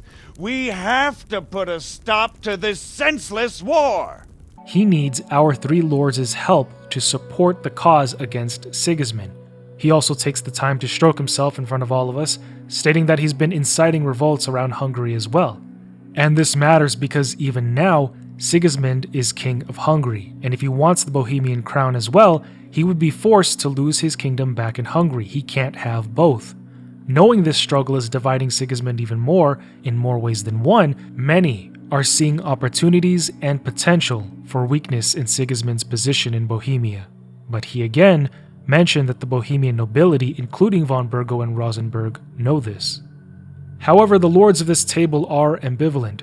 My father lost his castle serving Wenceslaus, Divish nearly the same, but Jobst only asks them what they intend to do then. To sit with their thumbs up their asses while Sigismund gets his foothold in Bohemia? Jobst seemingly wants to stop this senseless war, but I feel like he's a man who wants something else too. Usually that's money and power. And when he was asked who the League of Lords supports, Jobst says he doesn't know, but that we could ask them. And so that is when Lord Capon has the bright idea to go to von Bergow at his castle and inquire with him. Yes. Why not? I'll go and visit Bergow at his castle and we'll see what he tells me. You know, that's not such a bad idea, young sir. Everybody at the table is on board with the idea. It's perfect. Capon is a lord, which is a sign of respect and importance, plus it would mean that Capon would definitely not be harmed in any capacity whatsoever. He could find out what the lords' position in the situation is and what they're planning. All he would need to do is deliver a letter and report back here. However, I didn't expect Sir Hans Capon to volunteer me to go with him. I'd like Henry to come with me. I mean, I guess I'm not busy and I have to find out where the sword and Owlitz and Istvan Toth are anyway, so I guess why not? We're going on an adventure. One that definitely will only go precisely as planned, without a hitch whatsoever. Jobst says that he will send Jon Lichtenstein to Kuttenberg to be eyes and ears over the city. Now remember that. While the lords conduct the letter, Hans gets prepared. I speak with my father, and he tells me to be Hans's bodyguard and to not get involved with anything else and to be wary of Otto von Bergow. He is dangerous, so just give the letter, get the response, and get back home. He also mentions that Trotsky Castle is apparently one of the finest in all the lands and is a 3 days ride from here, so I should be back in no time. Unless something goes awry, which again, I am sure it won't. After the lords finish their masterfully written letter before handing it to us, Sir Hanush has a burning question. Why did Sigismund come as a foe? It makes no sense. Why did Sigismund come with the heat in the first place? At all? And Jon Lichtenstein responds that it was because back in Hungary, the people needed an iron hand to rule them. So when Sigismund saw revolts happening in Bohemia, he reacted in the same way he knew and thought was appropriate back in Hungary, with an iron fist. But the issue was, what works over there doesn't work over here. Regardless, Sigismund was already too deep, annoyed that the Bohemian nobles wouldn't just accept him. And because he was low on capital, he hired the Cuman barbarians as his army, promising them pay plus plunder. But when that wasn't enough, he raided Kuttenberg and Skalitz because he wanted the silver. Sigismund's Hungarian lords and forces would not help him in his Bohemian conquest because they would gain nothing from it. That's why he couldn't bring anybody from Hungary. He didn't have enough coin for a regular army, and so he recruited the Cumans.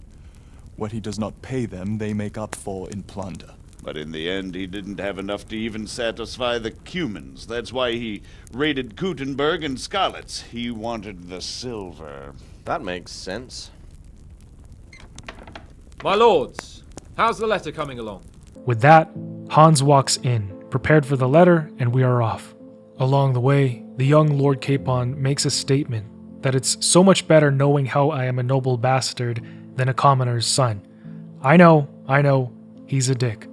But he means well, and he's my dick. that didn't come out the way it sounded better. It sounded better in my head, but you just get what I mean. During our trip, Capon and I talked about how we couldn't believe the High Lords acted like such children. And King Wenceslaus, well, we didn't expect him to be so, I don't know. Sir Hans said it best. I slept better believing my fate was watched over by a wise and powerful monarch. Yeah. So did I. What a dismal world when you can't keep trust in your own king. But still, the lands were better when he was here. Now, Hans would bring up a good point, that Sigismund did put up with his brother a lot longer than could have been expected, and if Wenceslaus hadn't double-crossed him, none of this would have happened. Not that he was defending Sigismund, but he understands that Sigismund couldn't just let it slide either. True, I guess. As we pressed further, wind flowing through our hair, the countryside was admittedly peaceful.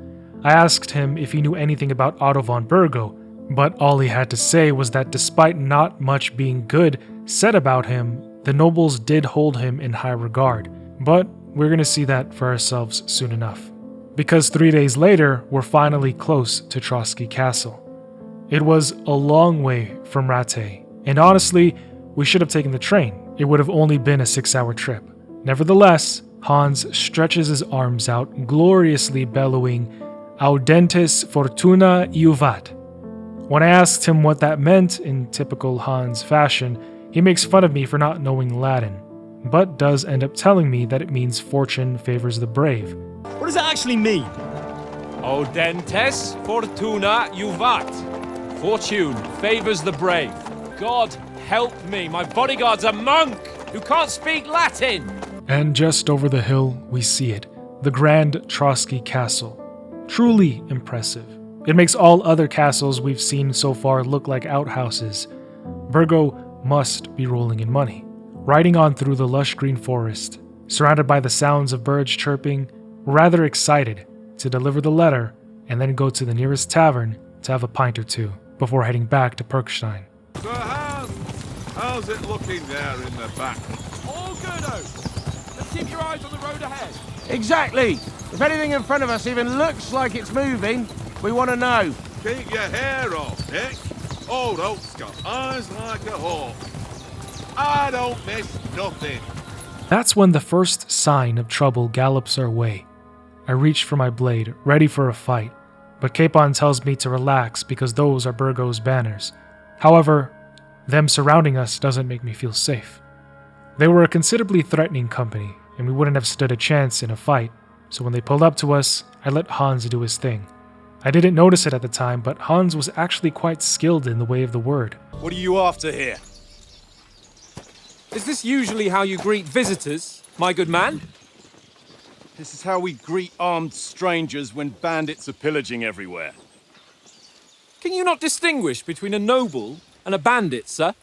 By refusing to answer immediately to the threatening men and asking them the questions, he was able to position us off our back foot, and at the same time portray to them that he was not a simple bandit, but a noble, condescension in tone and all. Now, Sir Hans Capon drops his name. However, all the men do is observe us, and for a bit, I realize we are a long way from home. I don't know if those names carry much meaning or weight around here. But that's when Hans presents the letter meant for von Bergow, and the captain does indeed confirm the seal of Lipa, except he also remarks that Sir Hanush has also indeed aligned himself with Wenceslaus, while he and his master, von Bergow, are on the side of Sigismund. Unfortunately, Capon didn't know how to respond to that. Tensions quickly rose, and some of our men came to the ready at the captain's statement that we are at odds end. Sir Hans is at a loss for words, for once, but I trot forward to have words with them. Explaining that we come only in peace as envoys, the captain retorts that we're envoys armed to the teeth. Well, it just so happens that they are on the lookout for a group of bandits, armed to the teeth. But again, I reiterate, we are not bandits, and if it makes them feel better, they can escort us back to Trotsky themselves. So he raises his hand and tells his men to stand down, apologizing to us for the cold reception and explaining that he was just a bit on edge because these particular bandits have been causing mayhem. These bandits create mayhem, then vanish like ghosts. We'll be on our way. You see, they were no ordinary bandits because they used guerrilla tactics to disrupt and destroy their enemies, so they have to be extra cautious. He then advises us to make camp for the night because by the time we get to the castle, it would be nightfall, and the castle is under strict orders to not let anybody in at night. Capon says that he gets it, while referencing what happened not only just a week or so ago when Istvan Toth tricked the Lady of Talmberg into letting him in. But with those bandits still out and about, von Bergow's captain, Thomas was his name, took his men and left to hunt them. Moments later, Sir Hans had the bright idea to make camp by the nearby pond, despite being out in the open and in spite of those bandits being out and about. He truly lives in a bubble where he thinks nothing bad can happen to him. Looking back on it, I should have protested more, because this was going to be the one thing that changed the trajectory of our quest, and soon we would regret it. However, Sir Hans would not be stopped and we couldn't tell him no. In fact, after setting up, he wants to take a bath in the pond. After shedding 40 pounds of armor, taking a drink of the good stuff, we head into the cold water and enjoy the view fit for a king. But then, we hear the sounds of girls laughing around the side of the pond.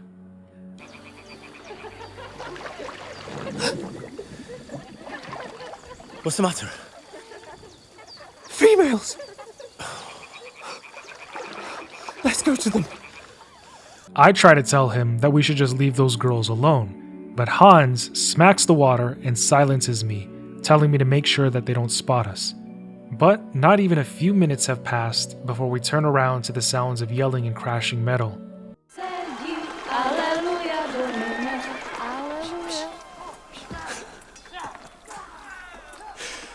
Henry, I told you to... Oh my fucking God, you're a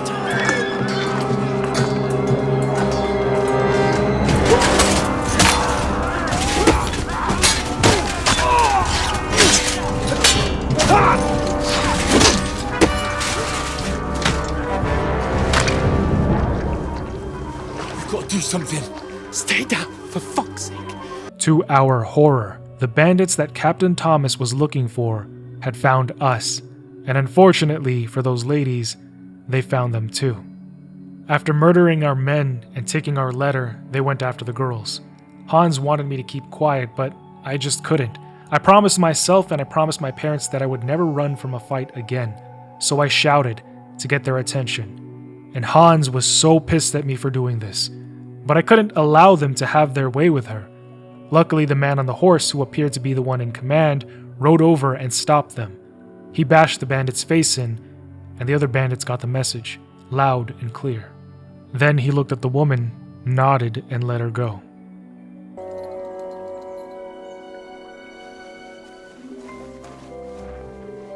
Seeing that she would be fine, we made for our escape, but while we swam away for our lives, they fired arrows at us, and one even struck me in the back. However, at the time, I didn't notice. Damn, I just wanted to be an adventurer. But first, an arrow to above the knee, and now this? However, I couldn't stop, definitely not in the water, so I floundered across to the other side. Except even then, we still weren't in the clear. We needed to leave, but that's when I noticed somebody familiar. Looking across at me from the pond, holding a torch, I saw someone's familiar face on a horse. That was definitely Istvan Toth, but his reckoning would come later. Fear once again struck a chord within me, and we were naked and afraid, being hunted throughout the woods. At some point, we found ourselves out of the thick of it, preparing to slide down a hill, but somebody would pop up and grab me from behind. It was a bandit who was trying to gouge me, but I was able to fight him off, and it was actually Mutt who might have saved me. In spite of that, our struggle found us falling off the side of a cliff, and then everything went black. I woke up to the memory of my father, our conversation back in Skalitz, before opening my eyes to see that everything was fine. In fact, I was more than fine, because I was on fine grass on a quiet evening once again, sitting next to my father. Despite me knowing that they were both dead, I liked being able to see them time after time, even if it was through this medium. I asked him if I was dead, and he jokingly told me no, but laughed about how he was dead. Amusing. I miss him, and I wish I had more moments like this. Sure, my dad has his faults, but now more than ever, I just have to accept that he's gone for good. But while he was here, he talked about how I walked a different path than the one that he had laid out for me. However, he changes his tone, suggesting that maybe this was just my destiny. And I'm here now, so I need to pull myself together and fight even harder than before because I still have a lot of work to get done. My revenge is not complete. I need to get my sword and bring justice to Istvan Toth and Markvart von Aulitz. I can't rest now. I need to wake up. And that's when I, again, am shaken awake. Hans, wearing the dead man's clothes, brought me back to this world and explained that I fell off the cliff and landed on the bandit who broke my fall. I don't know if or how that was even possible, but I wouldn't question it too much. The pain and soreness in my body was proof that I was alive. However, it wouldn't be long before the bandits caught up to us, so he helped me up and we hobbled through in search of somewhere safe. Except the issue was, I could barely hold myself together. I was exhausted, my body running out of adrenaline, losing tons of blood, and I think all this damage was giving me a fever. Looking all around me, I began hallucinating, seeing the day that Skalitz was razed to the ground. I watched my family and friends die all over again. But Hans, the good friend that he is, did his best to keep me awake and trying to get me to focus. Want me to talk? I know you're hanging in there. Henry, what are you staring at?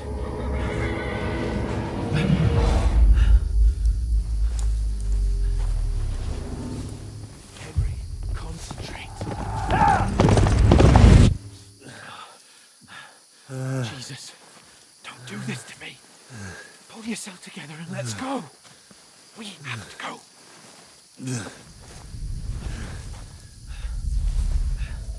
But the gate is closed. Don't worry, my name will open any gate. Fuck!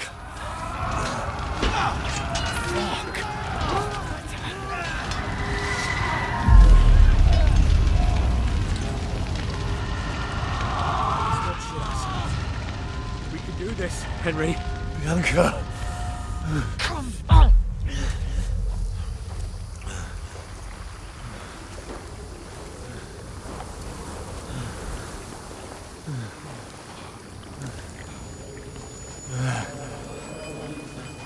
Father? Listen to me, Al. Listen carefully. Take the sword, go into the house, and grab anything else important from the trunk. Go to the castle. Hurry. What about you? Are you mad? Your mother is in the village. I'll fetch her and we'll follow right behind. I'll go with you. No. You do what I say right now. Give the sword to Sir Runt. Christ's sake. If anything happens, he'll take Come care of you. on. He knows me. Oh, you can hardly stand, damn it. We'll make it together. You'll see.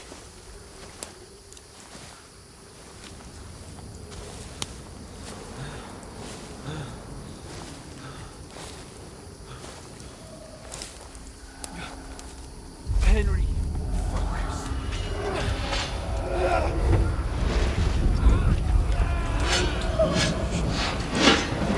Henry, pull yourself together. Please. God, there's nobody here. You're just imagining things.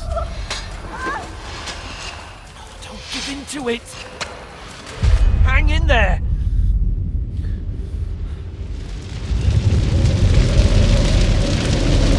Together, you'll see.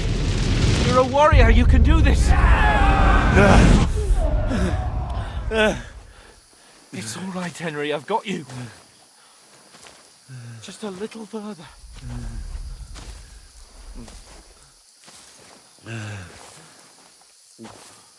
Henry, wake up. Is this what dying feels like? My stomach was retching, my breath coldly leaving my lungs uncontrollably. I had no strength. Had it not been for Hans, I would have fainted and stayed there in the dirt, for certain. Then again, if it weren't for him, we might have not been here in this mess at all. Finding a hut with a light on, we busted inside, and the old lady, seeing how desperate of an emergency it was, didn't hesitate to help us. But we were still not safe because one of the bandits found us, sword and torch in hand. He swung at Capon, dropping the torch on the floor, which surprisingly didn't set fire to the hut, but Hans took the opportunity to fight him off. I couldn't hold on anymore. I passed out. All I had were bloody memories. I could have sworn it was my mother trying to wake me up again, but no, it was the old lady, shaking me to wake up.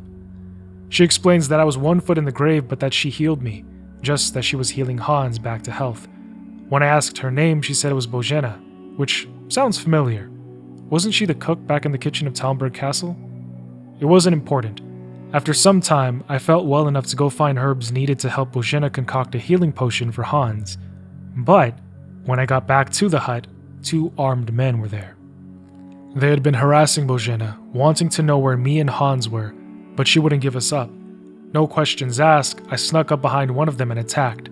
He tried to run, but I made sure he and his friend wouldn't ever be a threat again. Bozhena was relieved that I saved her, and she was even more so glad that her daughter Pavlena wasn't there. However, after sleeping and being woken up again, this time it was by Pavlena herself, who tells me that breakfast is ready and that Hans has made a good recovery. After some storytelling, Hans reminds us that our purpose for being here is to talk to von Bergow. So, after giving thanks to Bozhena once again, she gives us supplies and a little bit of money, and we begin our trek to Trotsky Castle. But when we get there, things don't exactly go as expected, and actually, it's a rather... what's the best word? Well, shitty situation.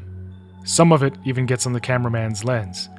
Sir Hans and I do not look like noble envoys, but rather filthy beggars.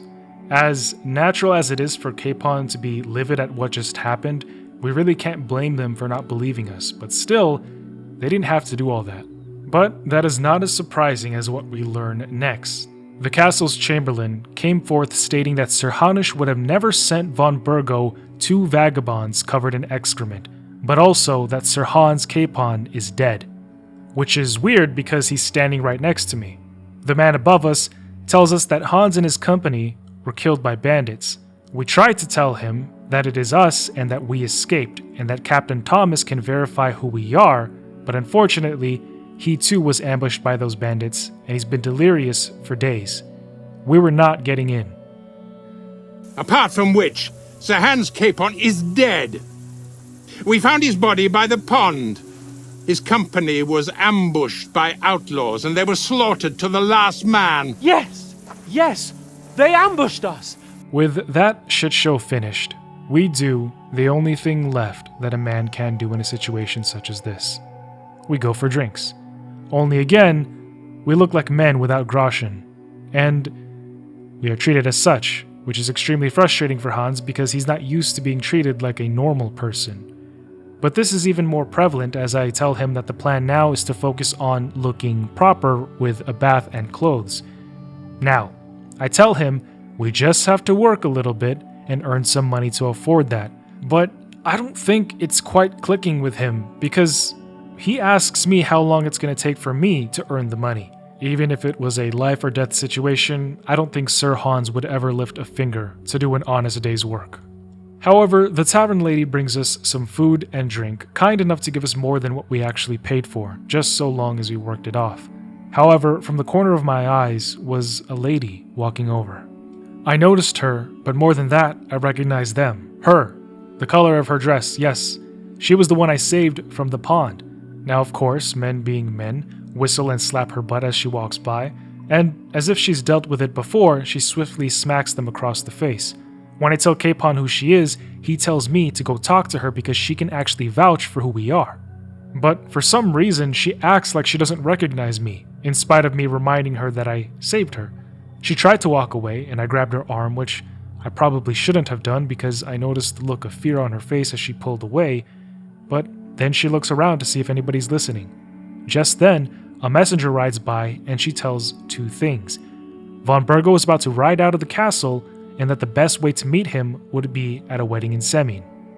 Except, I can't leave Hans alone for 2 seconds. When I turn around, he's bickering with somebody else. Granted, this asshole deserved it for speaking ill of our dead comrades. He calls Hans a fool for choosing to camp out in the open by the pond, but also doesn't believe that any of it even happened to us. Push comes to shove, and we end up throwing hands. It's a classic tavern brawl, except this one ends with us in the pillory. Perfect. You know, it is stressful having to deal with a man-child who acts like a brat, is too good for work, and refuses to even entertain the idea of accepting responsibility for his actions, even if his life depends on it. Before you know it, we're fighting amongst ourselves, and there it is again. He says, I'm just a commoner who has no idea of how the world works. Nobles really think that we can't function in the world without them. I'm done. I know better than to waste my breath. We stayed there until the next morning. Sore as hell, and I couldn't even get any sleep being forced to stay up in that position. Truly torture. Just then von Bergow rode past us, and of course, didn't stop at Hans's shouting. Upon release, Hans bid me farewell because he wanted nothing to do with me. But you know what? Good riddance. I am tired of the way that he treats me, and of how we ended up in this shit because of him. But the question remains, how do I get to Semin's wedding? Well, back at the tavern, I spoke with the blacksmith who said he needed help. Naturally, I offered my services, and it turns out this blacksmith was also going to make a sword for the groom of the wedding. After forging said sword, we make our way into Semin's wedding, but there was no sign of Bergow yet. Well, what else is there to do while I wait? I danced with a girl, found Hans, but I refused to speak with him. I took a shot with Olda Semin, the groom, who actually didn't seem all that elated with his own wedding, which I find to be very odd because he doesn't love his wife. I love my wife, and our wedding was one of the happiest moments in existence. In fact, all the best days of my life were because of and with her. So it's weird that Olda doesn't even appear to be slightly happy. He doesn't have much to say about his wife, but he does have quite a bit to say about von Bergow and how he doesn't care about any of them at all. A little more straightforward, I gotta ask how he feels about his wife, and he says he's fond of her, and that for a marriage to be successful, the husband must be deaf and the wife blind. After hitting Olda with my wood, I dance with another girl. I win money on a bet for Sir Hans Capon to lose in a duel. I talk to that first girl I danced with who tells me that she likes me a lot, and it's obvious she only wants me for one thing, but I can't do it. I've got Teresa at home. But hours later, von Bergow still hasn't shown. Master Chamberlain, how's it looking? When's Sir Otto coming? I wish I knew, sir. His party should have been here long ago. What? I've sent someone to look for them, but there's no sign of them. It's regrettable, but we'd better start without him. Let's get started, Father.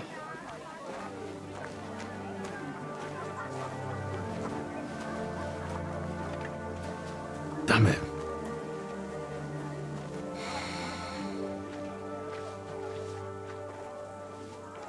While they're about to be wed, Olda, standing at the altar with the blood I still spilled on his shirt, looks among the crowd, not at his wife, and even his father's wondering what he's looking at.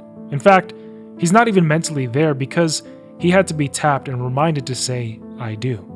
All that aside, von Bergow was the reason I came here, and he never showed up.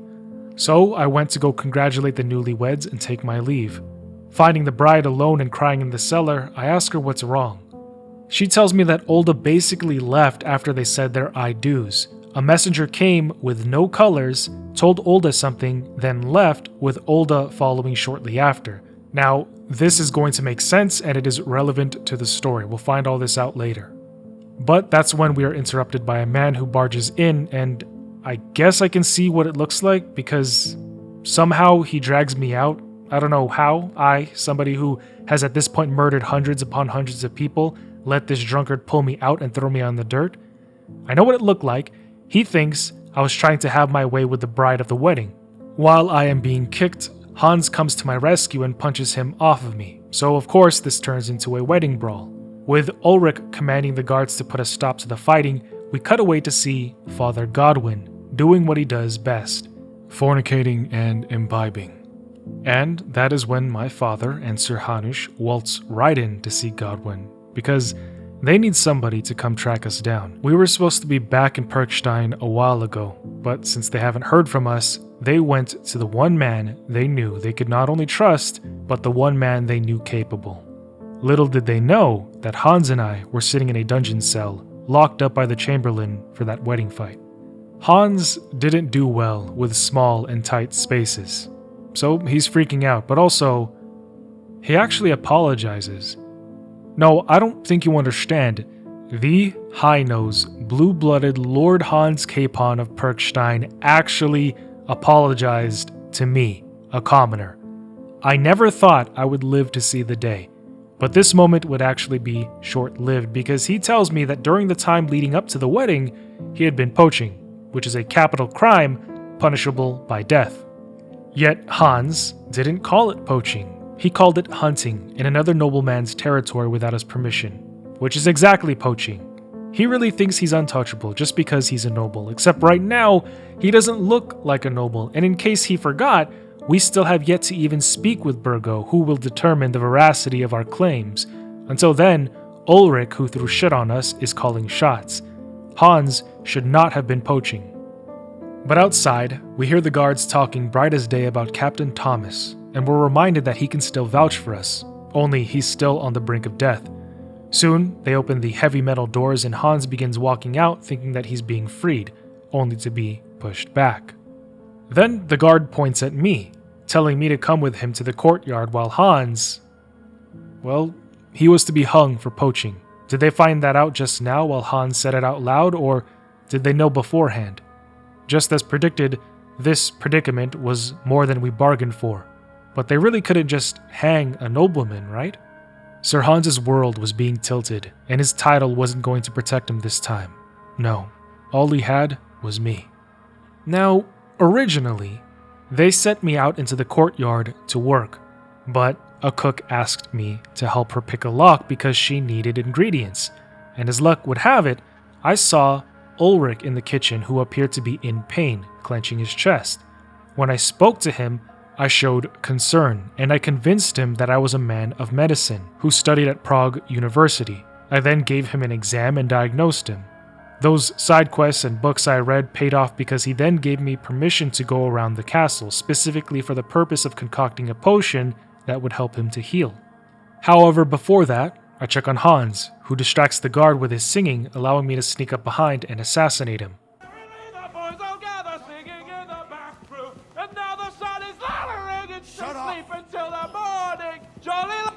Do you hear me? Shut your mouth! I was just singing to pass the time. I don't give a fuck. There'll be no singing here. This is a jail, not an ale house. Yes, and there's better acoustics here. Besides, what are you going to do to me? Hang me twice? You think because you're getting the gallows, you can play the fool here? If you want to spend your last moments on Earth in horrible agony, we'll gladly oblige. So, is there going to be any more squawking? I suppose not. There was no actual point in doing that, I just wanted to. But heading up to the alchemy room, I would find that same woman from the pond again. And what was she doing up here? She would still pretend to not know me, only telling me that she was simply a maid. But she also tells me that there are potions in the room over. After giving one to the Chamberlain, I find Captain Thomas who is still sick, and I give him a potion as well. I just hope he gets up in time because the bell is ringing. It's the 12th chime, signaling that Sir Hans is going to be hanged now. He must be terrified. I couldn't leave him hanging.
Be vigilant!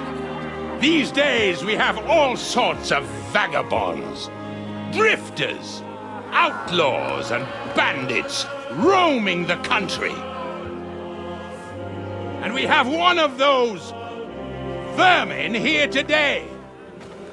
A fella called Hans, who is clearly not right in the head. A dangerous madman, a brawler, and a thug. And worst of all, a poacher.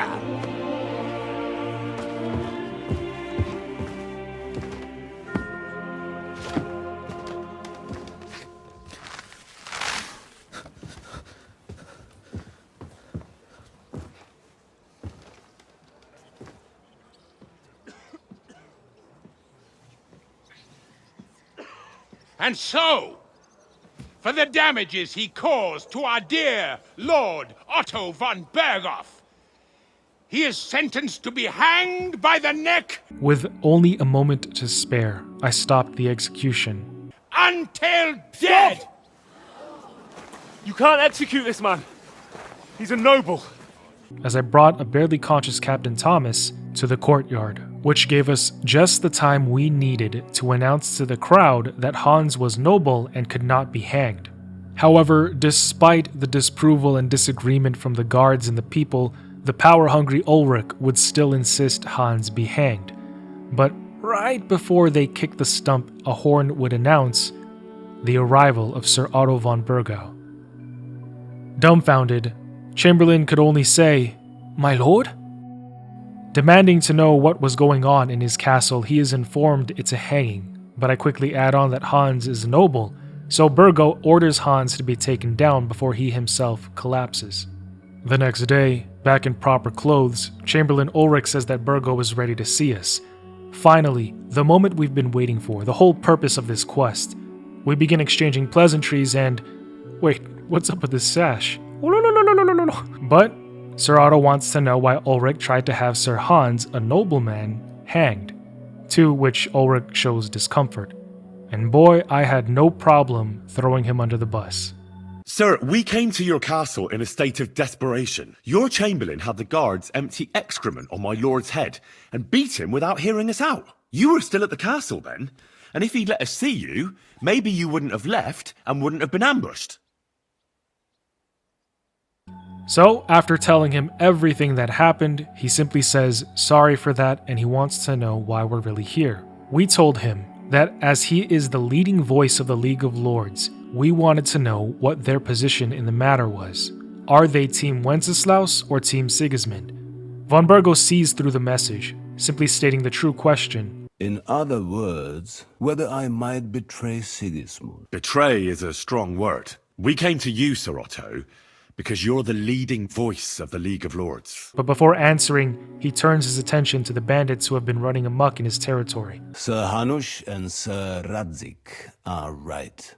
There is disorder and anarchy in the land. Bandits riding roughshod all over, as we all know, to our cost. The same ones who ambushed us and nearly killed him.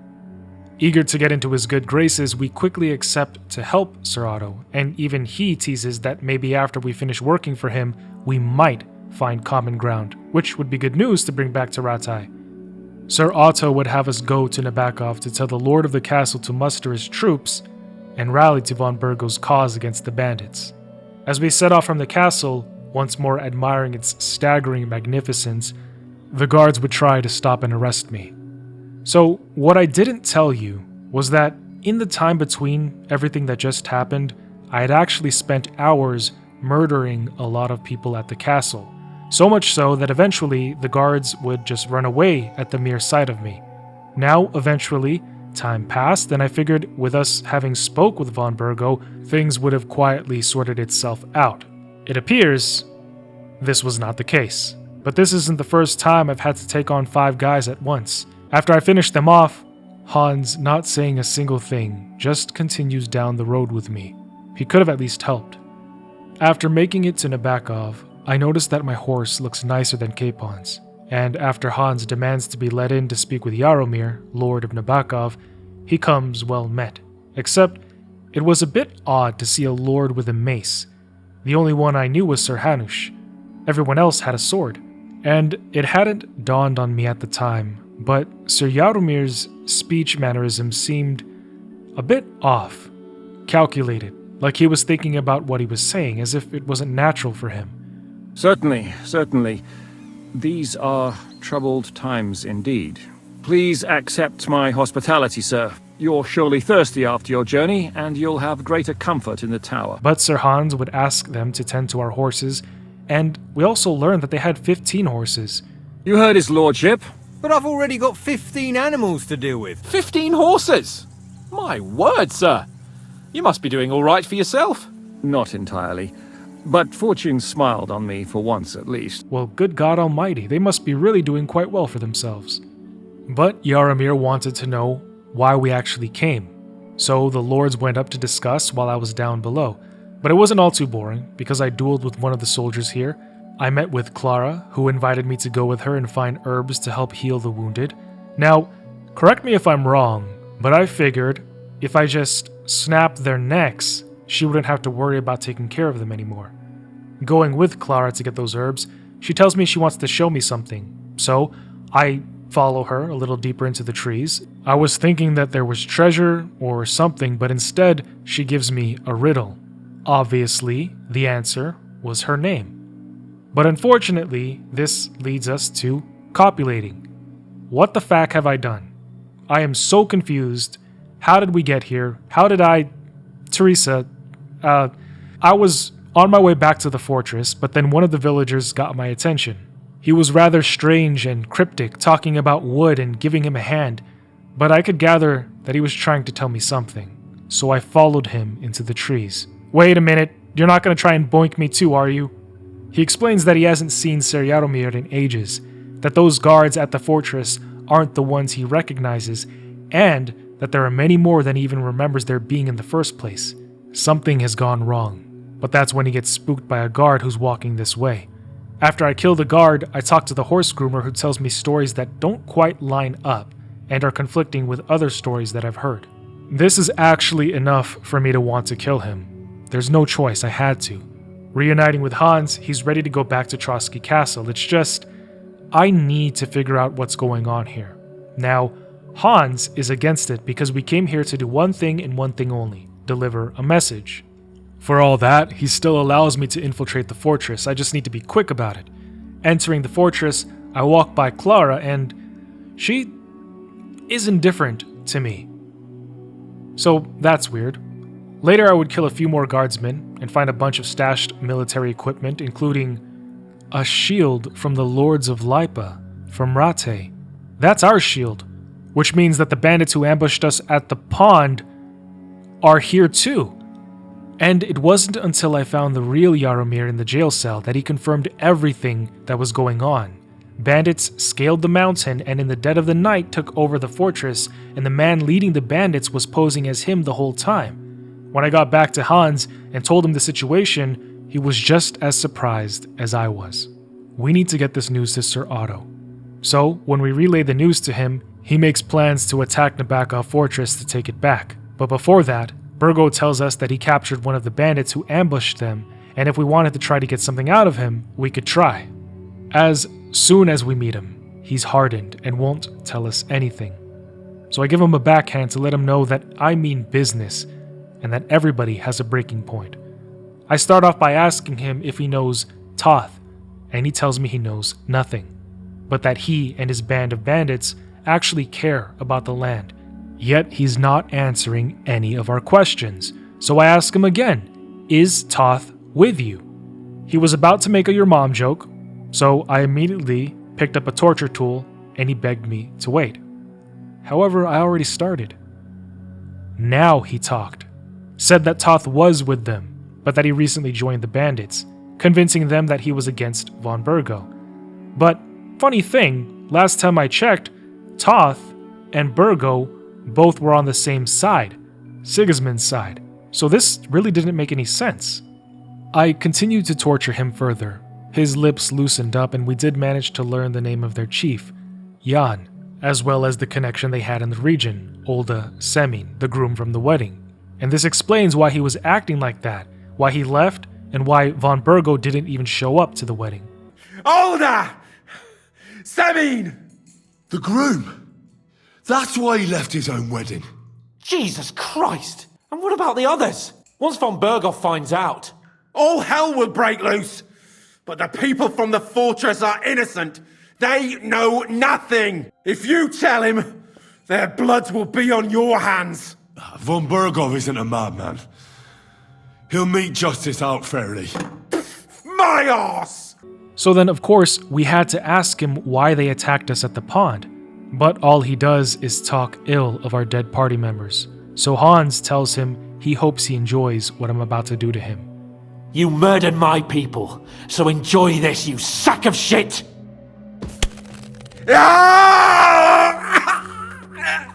But when I crack him with a hammer, it kills him, and Hans freaks out.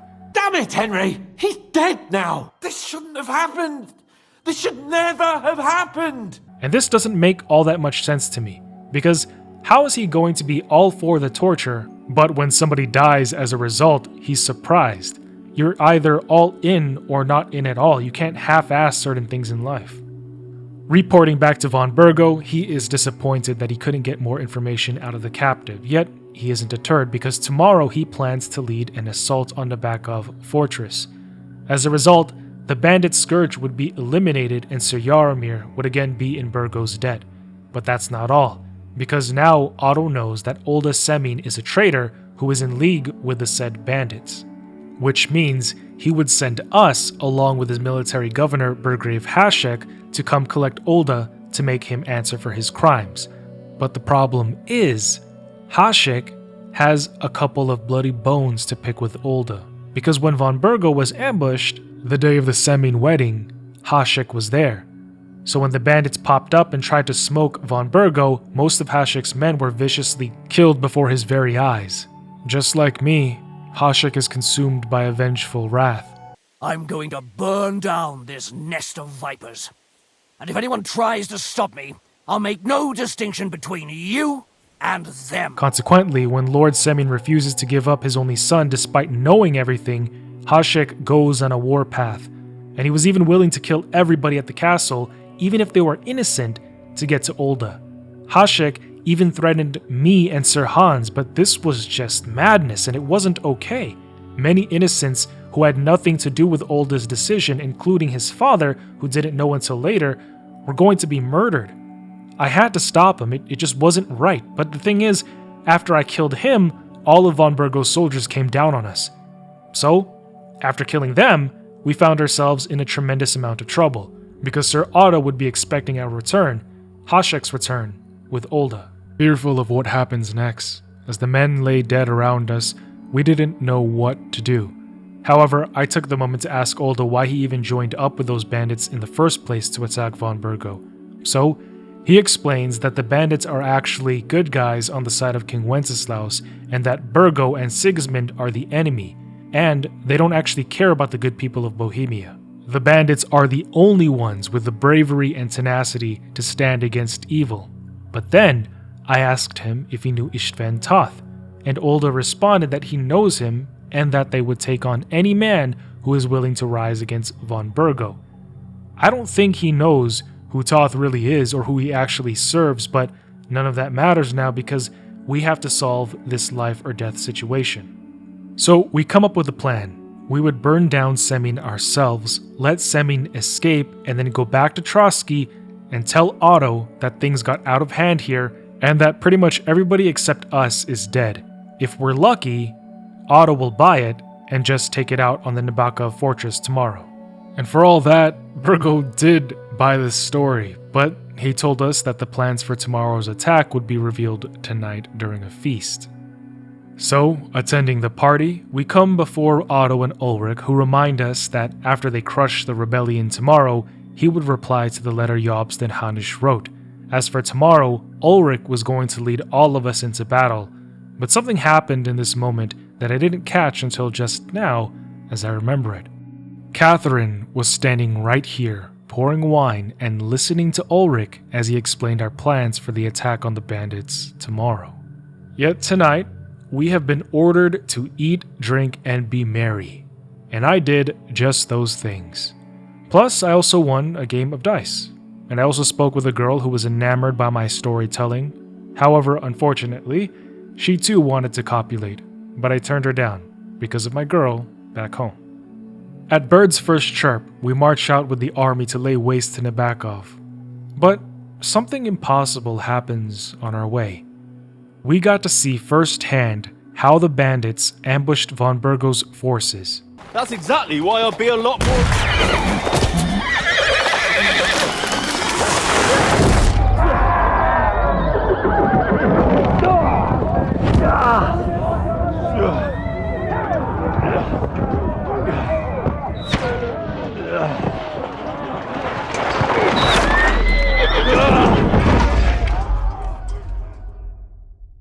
But the issues were, we were here, and how the hell did they know we would even be here? We were supposed to catch them by surprise early in the morning, and we only came up with this plan last night at the feast, so how could they possibly have known we would be here?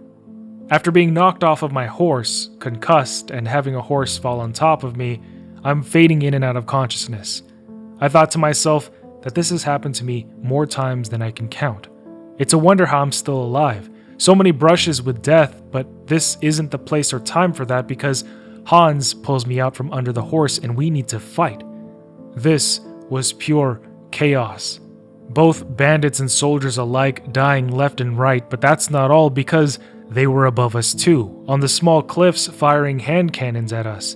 To my dismay, Chamberlain Ulrich was hit and killed by one of them. My only regret here was that I didn't have the chance to kill him myself.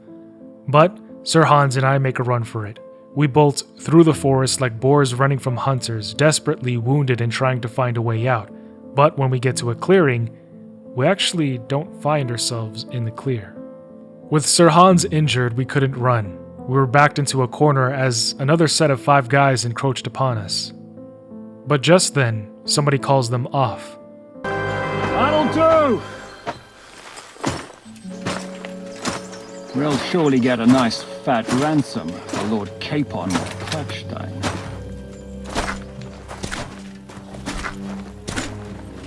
He knew who Hans was, and even mentioned that he would get a nice ransom for him. It was obvious he was in command, so I picked up my sword to face him man to man. As promised, I would never back down again even if there were 6 men. It was nothing I couldn't handle. But then, he removed his helmet and my mouth dropped. It was Sir Jaromir, or rather the person we met when we first arrived at Nabokov, who posed as the Lord. And of course, he had his mace. This coward would go on to lecture me about how war is nasty, how it's better to slime and strike from the shadows and ambush others instead of fighting with courage and honor. But he makes great points. It is effective, and it's better to keep our heads on our shoulders. Plus, I've assassinated a few hundred people myself, so he's not entirely wrong.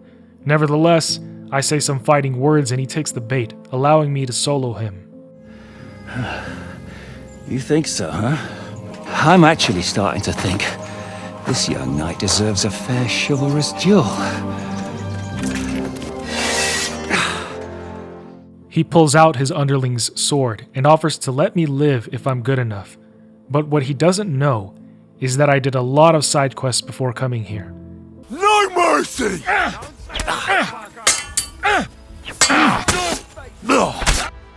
After I was about to deliver the final blow, 2 of his men took me from behind.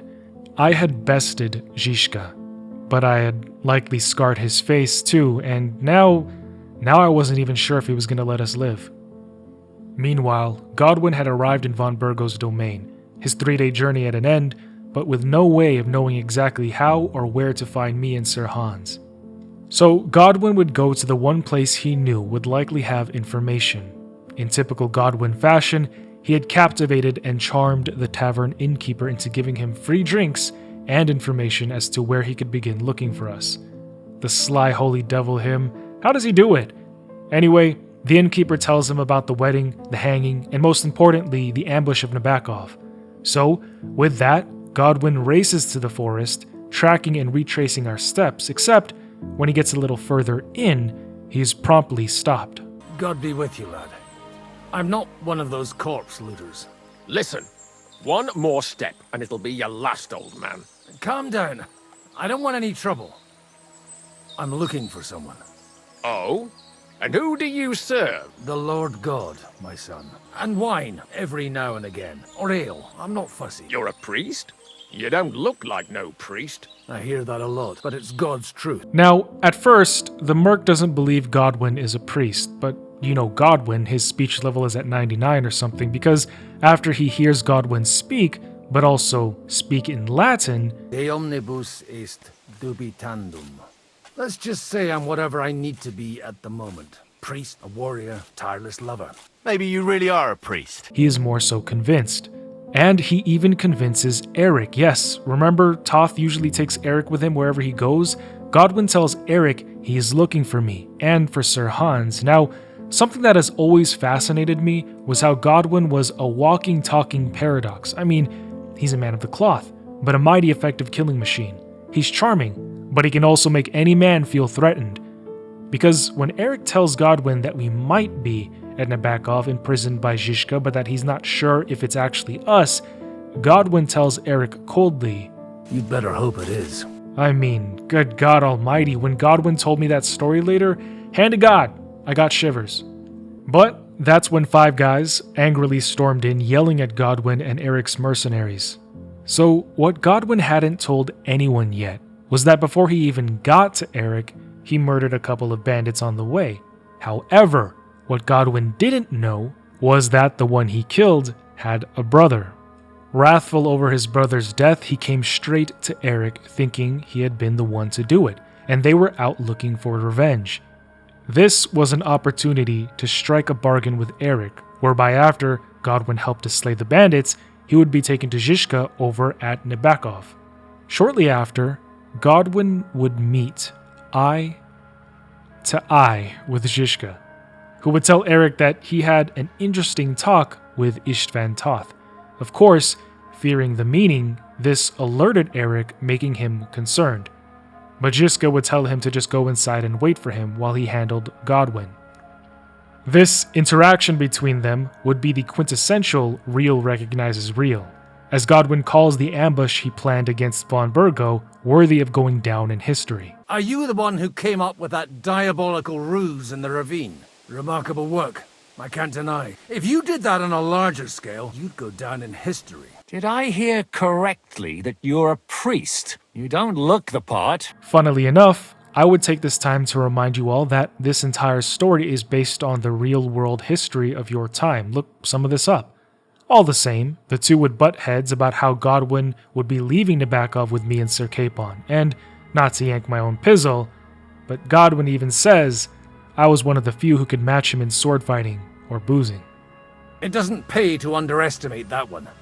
He's one of the few who can hold his own with me, whether sword fighting or boozing. Boozing? You're a proper priest then. But Godwin would start to get more aggressive and confrontational. You have my friends, and I want them back. So what do we do about that? Straight to the point, eh? You're a man after my own heart. So what do you propose? At one point, he would even call Zizka a cyclops, and that made me laugh. I'm supposed to bring them back, and that's what I intend to do. I was afraid at first that if anyone was going to hold them captive, it'd be von Bergow, and I'd have to party with him.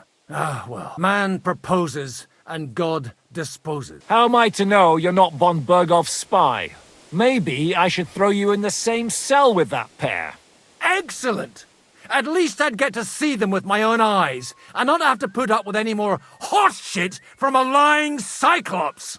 However, just as the tensions between these two men who very much respected one another was about to reach its climax... Enough! To hell with you! Be glad I'll let you leave in one piece. You won't get rid of me that easily! Rebellion! They're attacking! I came here to get them, and that's what I'm gonna do.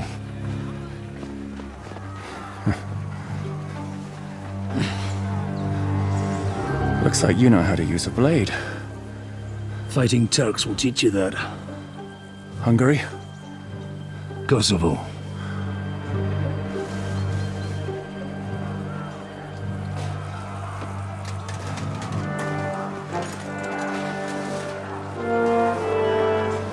If you help me, I'll let them go. The rebellion was here, and Zizka had promised to release us if Godwin helped him in battle. It turns out von Bergow had spies amongst Zizka's ranks, but not only that, it was Toth and Erik this whole time. So while that entire interaction was going on with Godwin, Hans and I were thrown into the prison. Zizka, the outlaw, did in fact not keep his word. And just when I was about to get comfortable in this cell, the door swung open. As I live and breathe, Toth, the swine. I could see it on his face. He wasn't expecting to see me here. He pretended to be surprised that I had the gall to speak to him in such a manner, but the truth is, his cover was blown. We told Zizka that Toth was actually one of Sigismund's men, and Zizka realized there was more to Toth than meets his eye, so he locked him up as well. But before Zizka could interrogate Toth even further, he was called out because someone was at the gate wanting to meet him. I glared at Toth. I wanted to reach through these bars, tear off his arms, and beat him to death with it. Better yet, I wanted to rip Erik's arms off in front of Toth and have them both watch as I beat Toth to a pulp with Erik's arms. If only these bars weren't here. The bastard. I wanted so badly to take my sword and cut off his elbows. I was glad to see him locked in here with me. In fact, I'd forgotten there was other prisoners in there with him too, who would love to beat me to the punch. Sir Jaromir, whose name is only showing up as prisoner right now, wanted to strangle him, but Istvan Toth told him that he was the one who convinced Zizka to keep him alive. Then he reminded Jaromir that they're both on the same side, Sir Otto von Bergow's side, King Sigismund's. Of course, it worked, but Jaromir still wanted to know why Toth even helped Zizka in the first place. As it turns out, von Bergow was 2 steps ahead of this the whole time, because Toth was implanted into Zizka's band for the purpose of eventually stopping the bandit raids altogether. Only sneaking away from Zizka proved to be rather difficult, which is also why he was unable to warn von Bergow about the ambush on the way to Samin's wedding. Jaromir may have been convinced by Toth, but I know the villainous cockroach he is, and I demanded to know where my sword was. However, Toth gloated because he was so certain he would be getting out of here soon, while me and Hans, well, we didn't know how we were going to ourselves. But speak of the devil, and he appears because Erik bursts through the door. He hands Toth my sword, and he has the audacity to brandish it in front of me. But Erik pulled him away, and just like that, he slithered away from me. Great. Just great. He was right there. It's fine. He'll get what's coming to him. I'll get some iron in my hand and zero his arse. God, we just need a win. Praise be to our Lord Jesus Christ. Gentlemen! It's Godwin! Speaking of Godwin, he appeared to our brightest delight, and boy was I glad to see him. He promptly led us out, and looking from below the battlements, the 4 of us watched as Toth and Erik rode like the wind, with Zizka promising to get revenge on them. I will get those fuckers. But they say the enemy of my enemy is my friend, and I wouldn't believe it if you had told me at first, but Jan Zizka and I were going to become strong allies in the fight against Sigismund. Because, as it turned out, Zizka was working for Jobst, the very one who sent us here in the first place. We were all on King Wenceslaus's side the whole time, just met on the worst of terms. Apart from all that, we were no longer blind. We could see clearly now. Well, maybe not Zizka, because when we removed his bandages... Oh, fucking hell. God.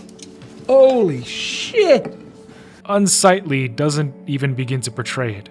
But Godwin is able to clean and patch up his wound, and while we wait for his recovery and the next plan, Hans and I have a broment, talking about the headaches we've suffered through up until this point.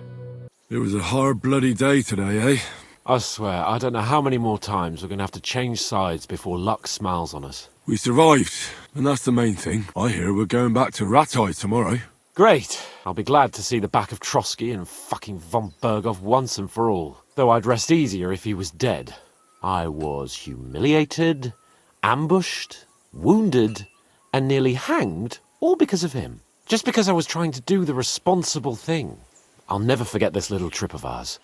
Same here. Al dente's Fortuna jivat. Ha ha ha! Exactly. Heading to bed, I realized it's been a while since I've seen my parents. And there she is. Mother. I was so happy to... What? Father? Towering behind them was Markvart von Aulitz, sword in hand, ready to strike them in the back. I tried to call out to them, but I was helpless.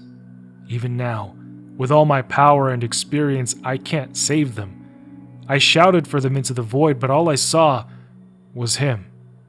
I woke up the next day to the sound of 100 clamoring voices and rushed out to see what the commotion was. Everyone was trying to barricade down the fort. No rest for the wicked, I guess. Something big was about to happen. Clara didn't acknowledge me as she rushed on by, but that's when I saw it. Emerging from the woods was von Bergow's army, preparing to cascade down on us. One could easily see that we most definitely would be outmanned and outmatched.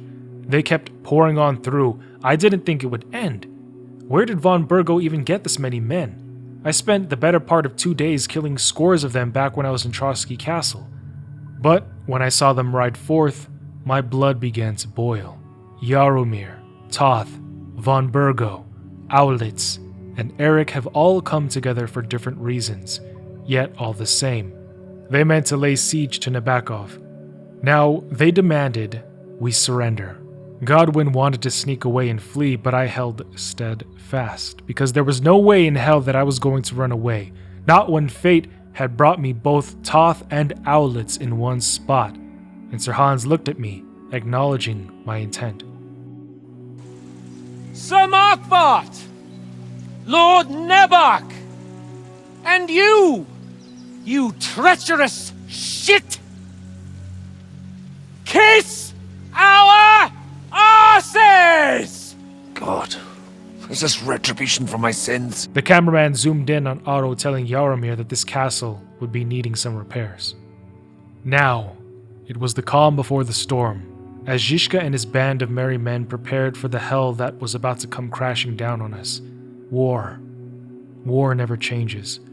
And I couldn't even think back and count how many battles I've been in at this point. It seems like every day that I deal with a life and death situation. But enough waiting. The siege of Nabokov started with the sound of 100 arrows piercing through the air. We fought for hours. From sunrise until sunset, they kept on coming. No matter how tired any of us were, no matter how many I shot or cut down, they wouldn't stop advancing. In spite of every small win, it wasn't enough, and we were forced to retreat into the tower. We barricaded ourselves inside, and for a moment we hoped that they would just parley with us. That was until we heard a horn that sounded our doom. It seemed that Sir Otto really did think steps ahead of us, because he had planned for us to try and hole ourselves in the tower, but he wasn't going to let us off that easily. My father was right. Von Bergow really was dangerous.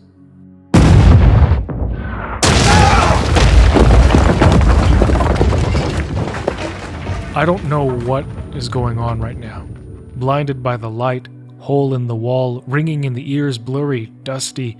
Hans is freaking out, but then I hear something creaking. I turn over and look up, and when I regained consciousness, we were being carted by von Bergow's men. Now prisoners, Godwin says we should have run while we had the chance. And he also talks about what good is my resolve to not tactically retreat if I'm dead. And he has a point. If I am dead, how else will I be able to complete my revenge? All that aside, Godwin remarked about how if Otto didn't have that technology, we might have stood a chance. Times have changed. It looks like trebuchets were going to be a thing of the past. Hand cannons and what Istvan Toth calls the finger of God. Who knows what they're going to come up with in the future. But I doubt anyone could create something more devastating than that. Maybe we should hope not. But we all came to a halt outside of Trotsky Castle.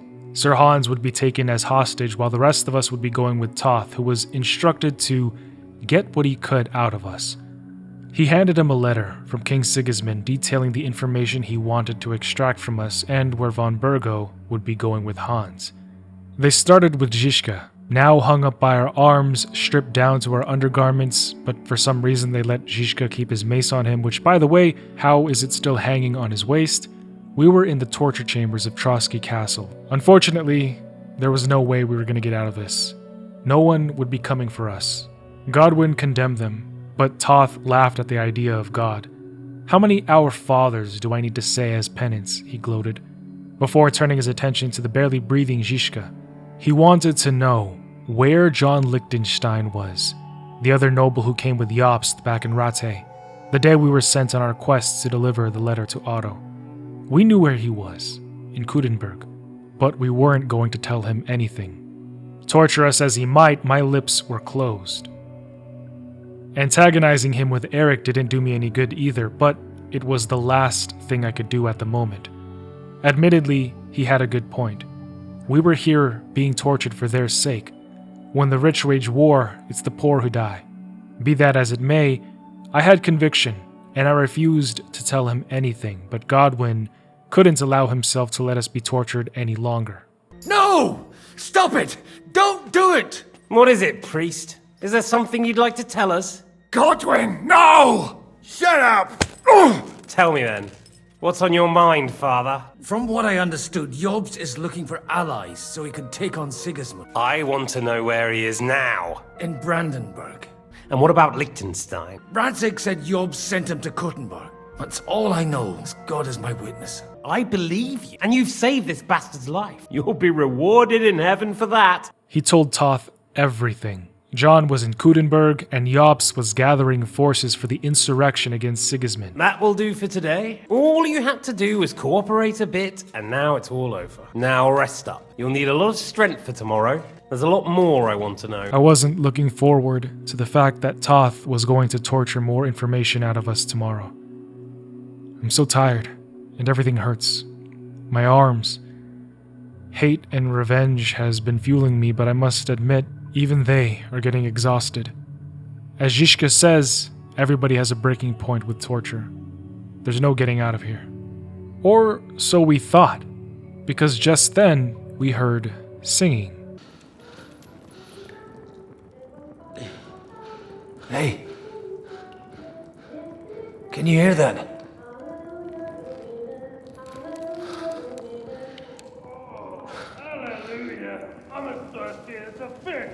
The next thing I hear is a scuffle, a slit, and him choking on his blood, before the door opens and...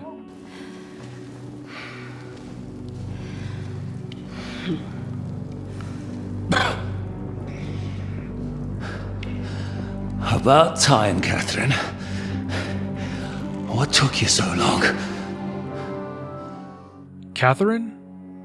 So that's why she pretended not to know me this whole time. It also explains why Zizka killed that other bandit by the pond to save her, and how Zizka's men knew exactly where, when, and how to ambush us when we were heading to Nabokov. Zizka sounded like he was on the verge of death, but he called her a sister at arms. I think it's cool that she's so skilled and capable of weaving her way through taverns and lord tables. She's so unsuspecting too, it's perfect. Not only that, she had a plan of escape as well, a secret tunnel that led out of here, and allies waiting with horses. But the only problem is, in that tunnel is an iron gate, and the key to that gate is in Bergow's chambers.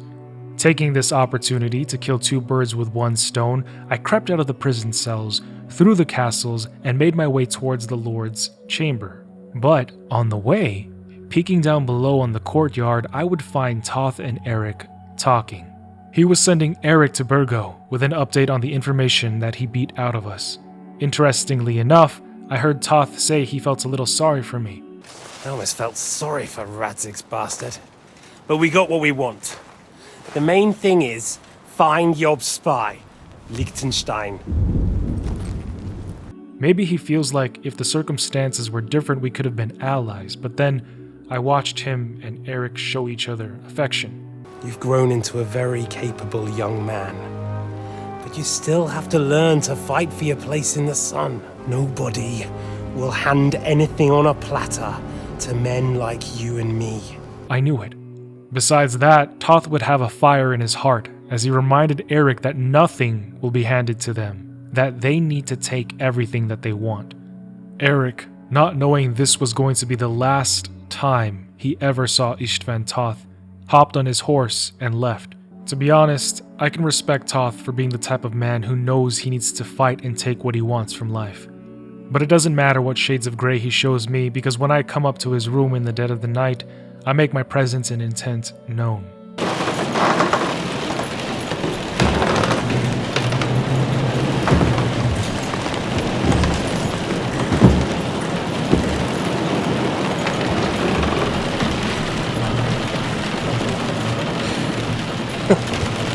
As I come up from behind him, he turns to hear me, and we lock eyes. I can't wait to get my hands on him. Now there would be nothing from stopping me from wrapping my hands around his throat. He talks about how I reminded him of himself, because I was relentless, the narcissist.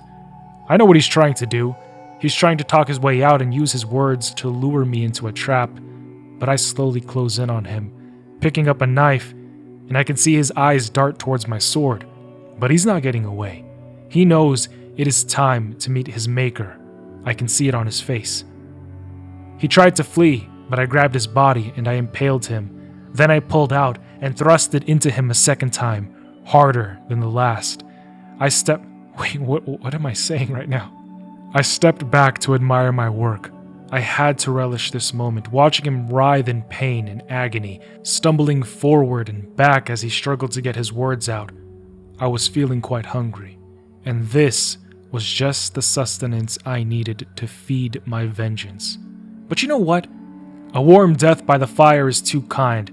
I am going to leave your corpse the same way you left my parents, outside, cold, and in the rain. So I pushed him through the window. His body smashed against the hard rocks off the side of the castle. Istvan Toth was no more, and that felt good. With that rat out of the way, Markvart von Aulitz was next. At long last, I was reunited with my father's sword, and I forgot how well it fit in my hands. Grabbing the keys to the gate and King Sigismund's orders, the others and I escaped through the tunnels. But when we read the king's orders, we discovered his plans to gather his forces at Kuttenberg. He means to smash the rebellion there. But that also means that von Bergow, von Aulitz, and Hans are now in Kuttenberg. Naturally, with Žižka's ally at Sukdol, near Kuttenberg, along with John Lichtenstein there too, we know where we need to go next. But first, there is the matter of getting out of here because we are still not safe. In fact, the horses weren't here, so something must have gone wrong. Outside, there are sentries all around who are roving and hunting for us. Now, at first, I tried to sneak about, but then I grew quite hungry, so I slaughtered everybody I could find on the way to finding our allies with the horses.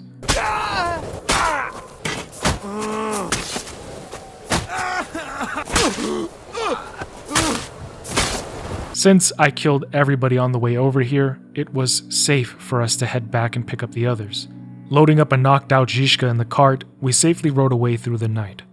Godwin would end up leaving part way because he wanted to inform my father and Sir Hanush on the recent developments. Continuing on, all at once, the weight of everything placed a heavy veil over me. On top of the heavy rain, it was hard for me to stay conscious. If Catherine hadn't gotten me up, I might have stayed down in the dirt. However, we weren't far away from Sukdal now, and Žižka talked of his friend, the Dry Devil, Lord Hynek. Now, why was he called the Dry Devil? That would become much obvious later. Yet Catherine doesn't seem to hold him in the same high regard as Žižka. She said he was a violent and dangerous drunkard. Finally, we were at Sukdal Fortress, where Žižka said we could find the Dry Devil. And as Žižka is introducing himself to Lord Pisek, explaining that we are looking for Hynek, Margrave Jobst announces himself, informing us that Hynek isn't here anymore. We haven't seen him since we left Pirkstein. I'm afraid your friend Hynek is no longer here. I'd love to know what brought you two together. But also, what the hell happened to you? Well, sir... Unfortunately, I'm otherwise occupied at the moment. He's grown some hair, and royal blue is actually a great color. But he is as pompous and condescending as ever. Such is nobility, more so when you're cousin to royalty. Anyways, he asks us what happened, only to then immediately brush us off as he was too busy at the moment. But that's inconsequential. We came here for the dry devil. Jobst is currently of little importance to us. But Sir Peter welcomes us in for rest and respite. After offering us a meal to eat, Zizka in particular was feeling quite hungry. We warned him of the looming threat that is Sigismund, allowing Peter to prepare his fortress. However, we came to find Heineck, so when Peter was asked where the dry devil was, all he could say was that Heineck and Jobst got into an argument, so the dry devil left the fortress. With no leads, and still beyond tired from our vacation at Trotsky Castle, I settled in for the night. When I spoke to my father this time, he asked if I felt better after killing Istvan Toth. I could tell he didn't approve. I could see it and feel it in his tone. But I puffed my chest up and I lifted my chin because I knew how this vengeance had brought me closure. I knew this was what I wanted. Now I am become death, destroyer of worlds.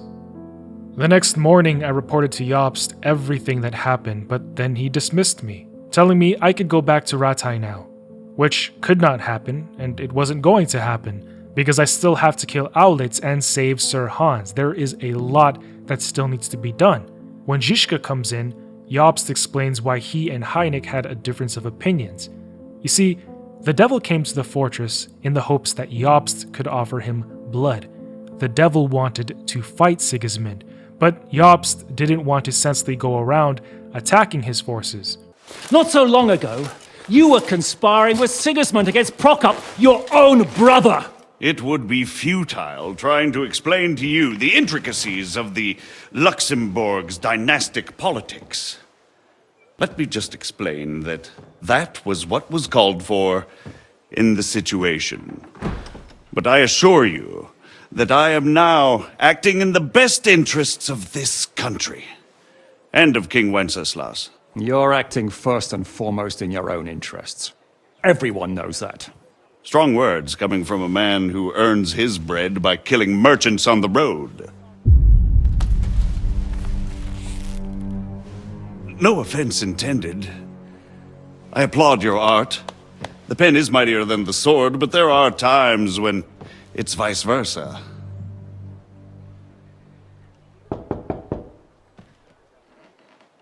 Jobst was leaving, but before he did, he warned us to not get in his way.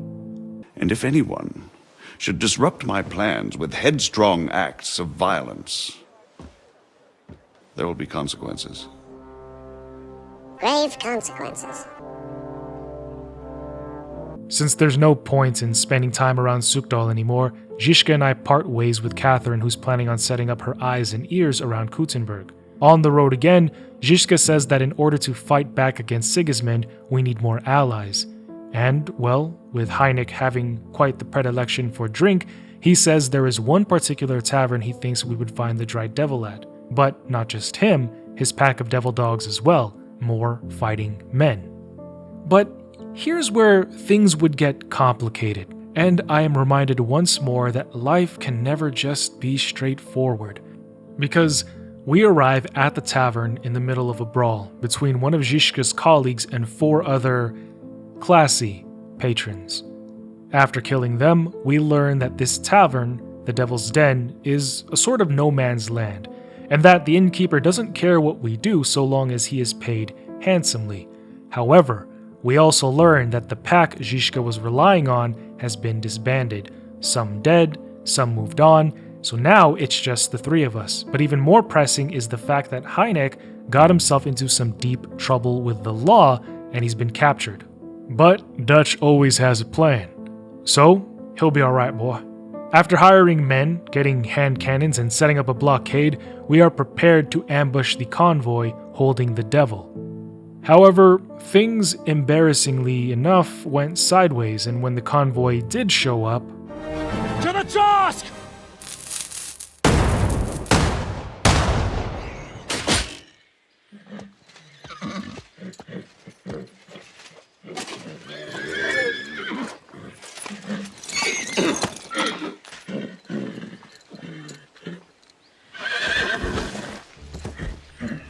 gotta do, though?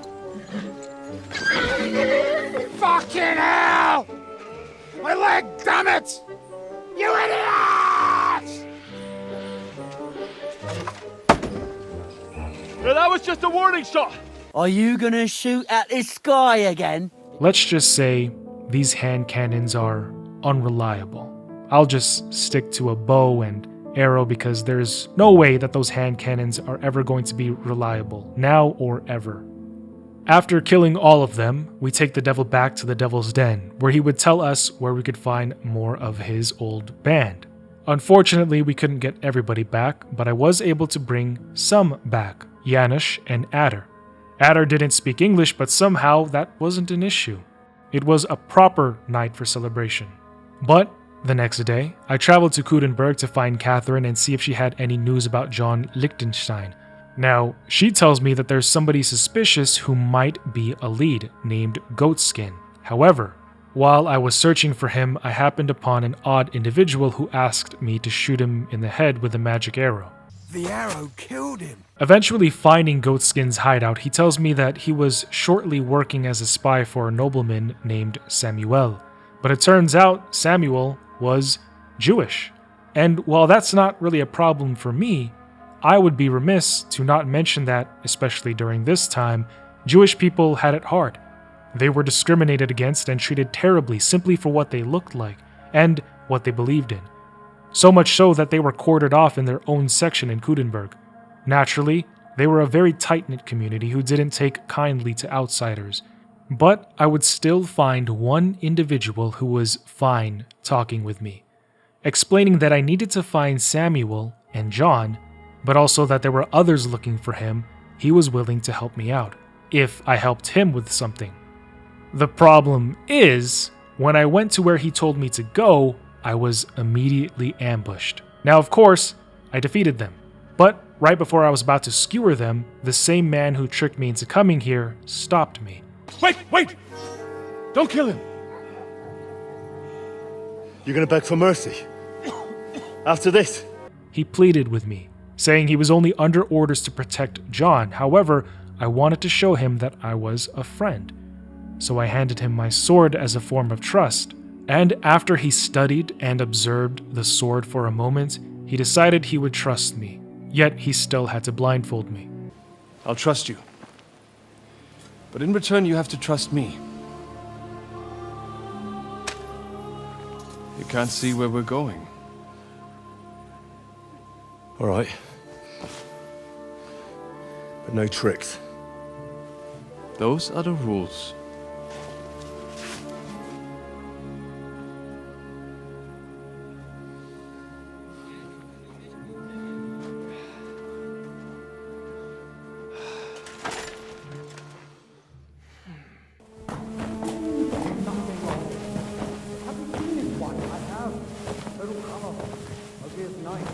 Wait, who is that somewhere?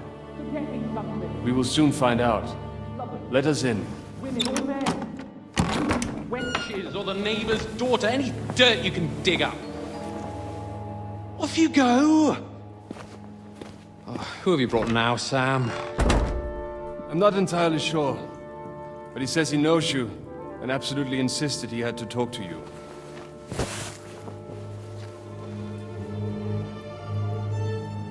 Ah. Of course. Henry. Lord Capon of Pirkstein's page. We met on my visit to Rattay. He's all right. Lord Capon's escort and bodyguard. Well, I found John, who was happy enough to see me, as well as offer me wine as I told him everything that happened so far, concluding by warning him that Sigismund knows that he's here in Kudenberg and he aims to flesh him out. But I also asked him if he had any idea where Sir Hans might be. Luckily enough, John was able to surmise that Hans was being held at Maleshov Fortress. But the problem is, it's not something I can just walk right into. Enter the Ruthards, who own the fortress, but lost their position when Sigismund took over. Surely they know a way in. When I arrived at their estate in Kudenberg, there was a heated discussion that quickly devolved into a full-on fight when one of the ladies fired a crossbow at the guards.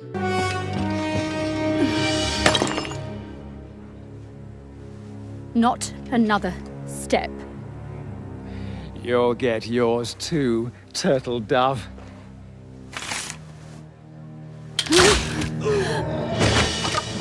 What are you waiting for? Can't you see? They're threatening the Royal Mint Master!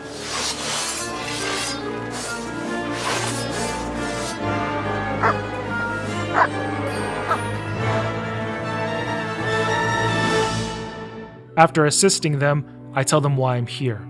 Unfortunately, they have their hands tied with dealing with the threat of Sigismund's new mint master, Vavak. Vavak wants the rights to the Ruthard mines, but Lord Ruthard understandably refuses. He heard and started believing in rumors that Vavak had been stealing some of the king's silver and even used some of it to forge fake groschen. So I strike a deal with him. If I can get evidence that Vavak is in fact stealing, the Ruthards would have that problem dealt with and they would be free to assist me with saving Sir Hans. After a long and hard investigation, I report to Lord Ruthard. Sorry to interrupt, but I have some new tidings about our mint master. I've heard about his crimes against the crown, and it's no trivial pilfering. Are you sure the accusations are true? I've got proof of everything. God! The timing could not have been more perfect because Vavak himself was coming to try and strong-arm Lord Ruthard into giving up the rights to his mines once again. But his tone and attitude shape up real quick when he learns that we actually do have evidence against him. Worried about what could happen to him if we disclose this information to the public, he agrees to leave the Ruthards alone. However, this is too good of an opportunity to not take full advantage of because we blackmail him into spying on Sigismund for us. With that, I was one step closer to saving Sir Hans. Gentlemen, I expect you'll keep this entire matter to yourselves, and I expect you'll be wanting something in return. Spy on the king? You can't ask that of me. It doesn't sound like you want to come to an agreement. This is nothing compared to the punishment you're facing for what you've done. Either you agree to this, or Sigismund learns all about it. Henry's right. Of course. Rosa would tell me about a secret passage that leads right into Maleshov, and if John's intuition serves correct, von Bergow and von Aulitz would be here as well. While I did my best to conceal myself to the corners, I would never be able to hide myself from the detection of Erik's dog.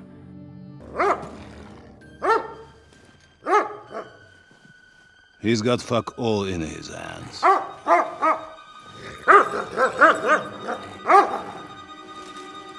Luckily for me, they were so preoccupied that they didn't even pay attention.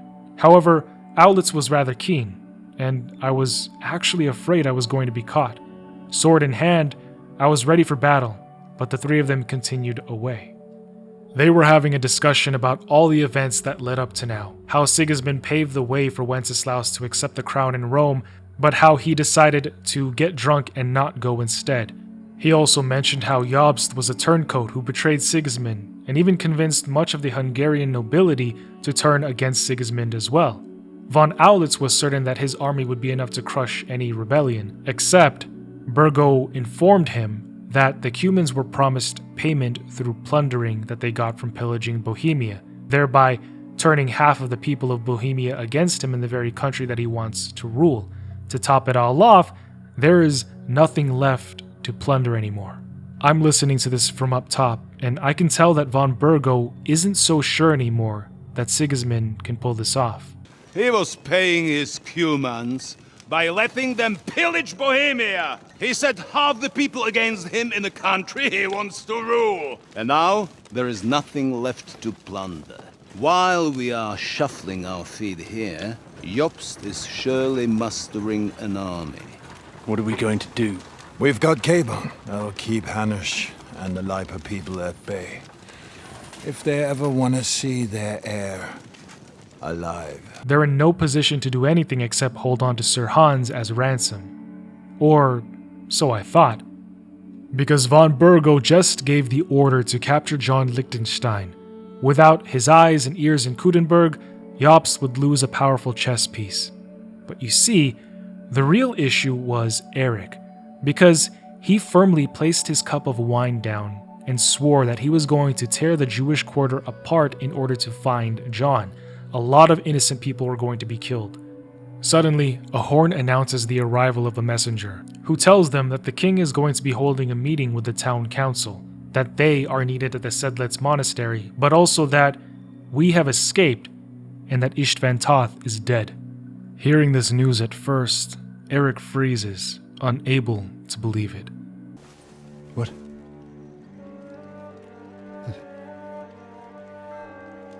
That's not possible. That's a lie.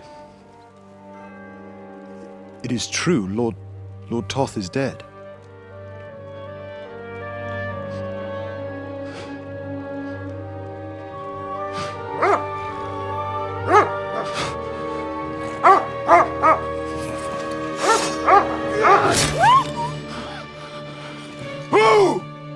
Who? Speak! The messenger said something about Cobbler's bastard and some outlaws. I swear, by everything that is holy, I will find that whoreson, and I will rip out his heart!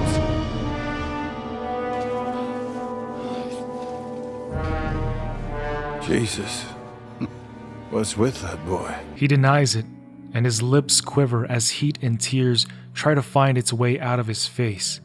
The two Vons next to him are especially awkward, giving him side eyes, trying to figure out what his deal is. Erik's devastation rapidly turns to wrath. He strikes and kills the poor dog as a result of his anger, and points the sword at the messenger, demanding with both rage and sorrow to know who killed the man he loved.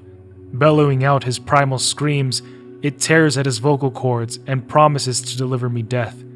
And this reminded me of, well, me. But with Owlitz and Bergow gone to meet with the king, I find my way to where they were keeping Lord Capon, and apparently this Frenchman. Vauquelin Brabant, Chevalier d'Arezzo, at your service. Brabant led the defense at Kuttenberg.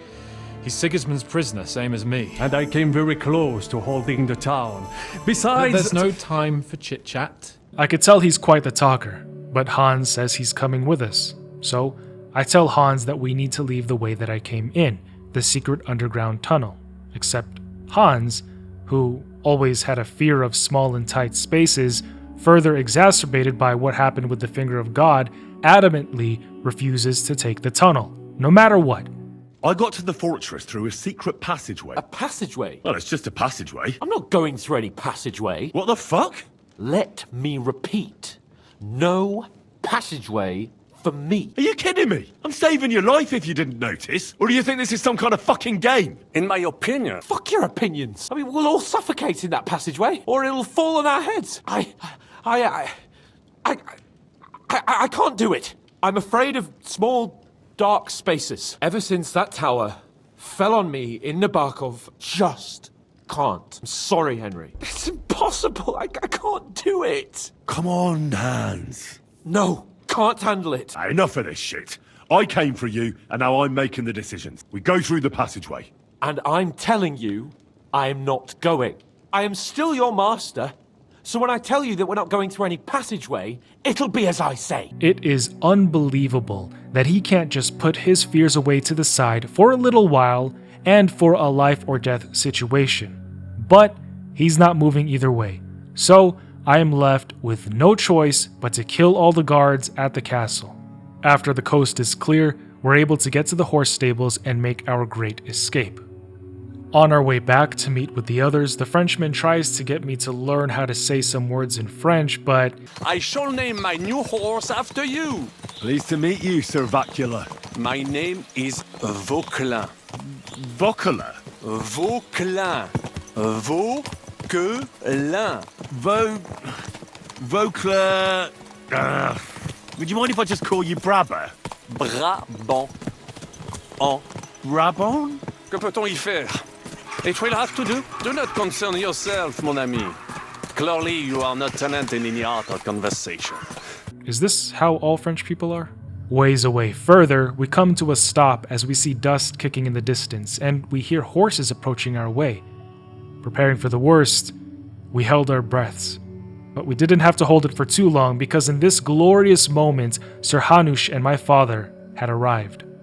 It was so good, so reassuring to see them all the way out here with us, but the pleasantries of reunion would have to wait, because when I told them about the council meeting taking place in Kuttenberg, they immediately sent me to that meeting to spy on them. I was to infiltrate, posed as a simple servant, and for a time I was just pouring wine for the nobility, but suddenly the doors swung open. All of the nobles stood at attention, while King Sigismund himself in the flesh entered the room. He was really here.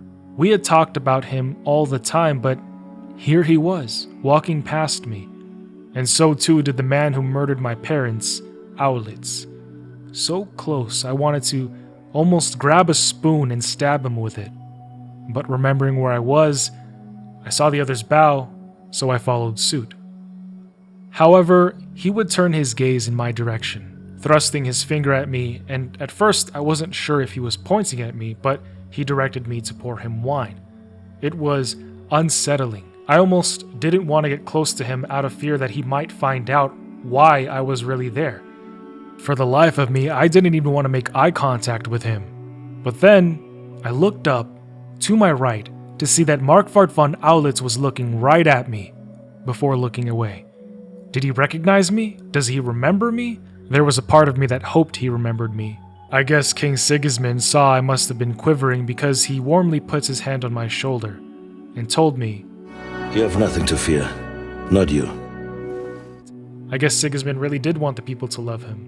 But then he quickly turned to the nobles, harshly admonishing them. So while this meeting with the Hungarian king was happening, another meeting amongst the nobility of the Bohemian king was taking place at the same time. Hans told me that Jobst conducted the meeting, but that it would quickly devolve into a blithering shit show where everybody began to argue amongst themselves. You see, Jobst wanted to convince them that soon Sigismund would run out of options and would be forced to flee with his army to back down. But some feared that if they waited, he would run rampant even more throughout Bohemia, and Žižka wanted to fight back harder and destroy him completely. But to that, Jobst would bring up a good point, that it would cost a lot of money and a lot of men, two things they are in dire lack of. Now, Godwin thought the entire situation was a little bit funny, but everything was amusing to him when you got some alcohol into his system. Mark my words. If we wait him out until winter, he will leave of his own accord. By winter, he'll have torched all our fortresses and carried off everything that we possess. Are we seriously gonna wait and cower in a corner? Or are we gonna drive them out in shame? A few well-planned raids and we could have him in our fists! At what price? Have you got men to spare? Has any of you got men and money to spare? We don't have men out there. Yes, we do. We do not. Jobst is right. That whole sun won't fall easily. Only we can't wait. Are we to get ourselves killed? Or end with nothing?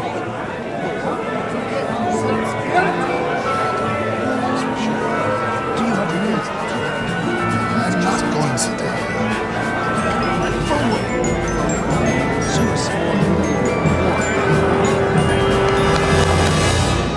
Friends, we'll get nowhere like this. Let's adjourn ourselves and try to think it through. Jobst, seeing that this circus was going nowhere, decided a short recess would do everyone well.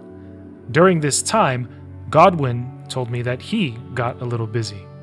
He had a family reunion with his father and even met his brother for the first time.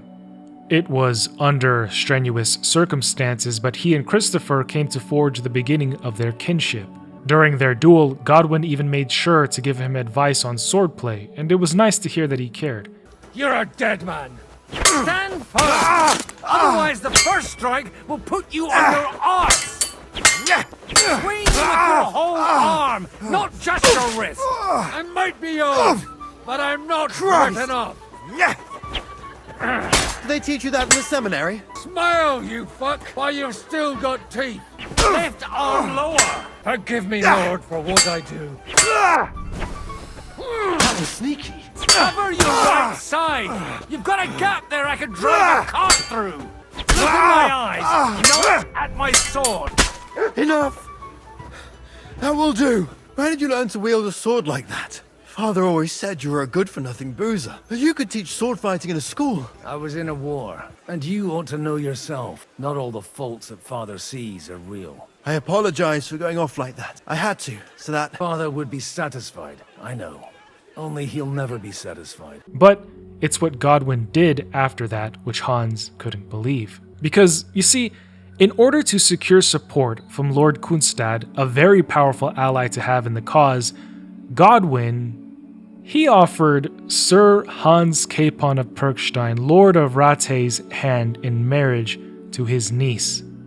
And Sir Hanush not only agreed to this, but he was elated by the news, even offering Godwin a parish. You arranged a marriage for my ward?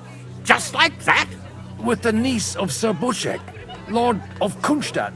Her name's Yivka. Buchek of Kunstad?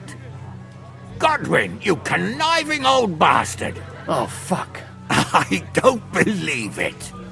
So, young Hans is to marry Kunstad's daughter? Niece. If you're serious, I'll make sure that you get the Rate parish. This was just like many other marriages in this time. The joining of houses was commonplace, especially amongst nobility. New alliances were formed to strengthen their standing and power throughout the lands. But Lord Capon didn't see it this way. Because when they reconvened, after Jobst announced they were going to amass an army to fight Sigismund, when asked how, everybody in the room learned that Sir Hans Capon would be getting married, and his life was flip-turned upside down. Sure, it was great news for the war effort, but Hans was crushed. He really was. He didn't want to get married. He was young and still had much else to do. But what could he say to all of those lords, to the people of Bohemia? He had his own crown that he was going to bear whether he liked it or not, and every crown gets heavy sooner or later. Just look at King Sigismund, who is vexed over the disorder taking place in Kuttenberg. The nobles in Kuttenberg weren't dancing to his tune, and the silver miners were rebelling. Again, the city of Kuttenberg was vital to fund his campaign to take over Bohemia. And an even more pressing matter was that the insurrection was festering right under their noses in the Jewish quarter. But then they tell the king that they can't do anything because they don't know specifically who to take in and interrogate, and without evidence, they can't do anything. Sigismund had become desperate. So he wanted to crush the entire Jewish community, not just to find John, but to set an example in Kuttenberg for those who would oppose him. I guess it's better to be feared than loved in his eyes. So Aulitz offers his men, led by Erik, to ensure the Jewish quarter's demise, but then he also gives command and control to Aulitz as well. I need to get out of here, and I need to warn everyone of the impending attack on the Jewish quarter.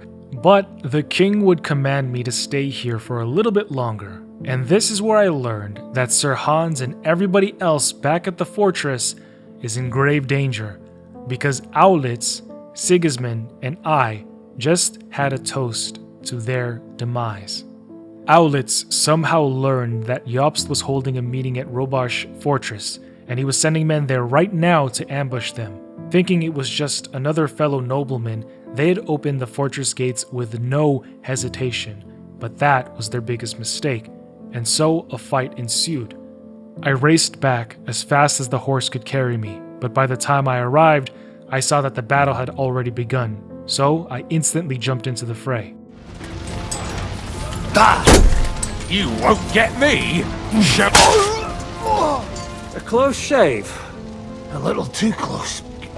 Fuck me. After the last enemy fell, we were to bury the fallen and head back to the Devil's Den, except the Jewish quarter in Kuttenberg was going to be raided soon. However, by the time we got there, it was too late.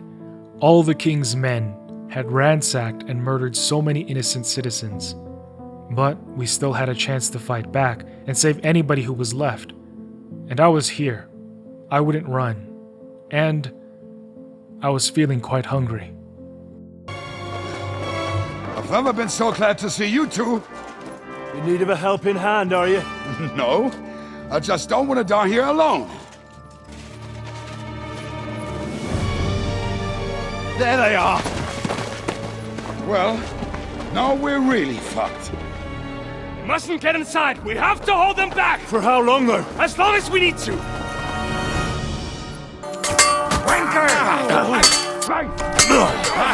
Bleeding like a stuck pig. I feel quite hungry! It was well fought, but their numbers were too great. Prudence is the better part of valor, so a tactical retreat it was. The important thing was that we saved who we could, even Samuel's mom, Sarah. There was never a good time to really talk about it, but the truth is, we had found out that my father, the one who raised me, had been in a relationship with Sarah. Now this was before me and Ma and Sarah got pregnant with Samuel. In a way, although not by blood, Samuel was my brother. We shared the same father, except only one of us was raised by him. So many bastards and fatherless sons going around. I can't imagine how difficult life for Samuel and Sarah must have been. Unwanted by society for being Jewish, probably feeling unwanted by my father as well. I should consider myself lucky. At least I had mine. But the task isn't done yet, so after meeting with the fellas, we paint von Bergow as our next target. However, he is holed up in Maleshov, and getting in isn't going to be simple. So in order to give us a fighting chance, it's time we stole the finger of God. The Dry Devil also joked about stealing all the silver from the Italian court, but who in their right minds would even try to do that? After pretending to be one of Sigismund's men and going on the convoy expedition to transport the finger of God, Zizka and the band ambush and successfully steal the weapon of mass destruction. With no time to waste, we enact our plan to find and capture von Bergow. It's just, the Dry Devil and I would come to butt heads. You see, he wanted to burn and murder innocents, but I don't think we should, because we can absolutely do this without hurting regular people. I won't murder innocent peasants, Devil. This is the way my family was killed. They massacred them. And why? Curva, that's your problem. You want to be a commander too? Let's see what you're made of then.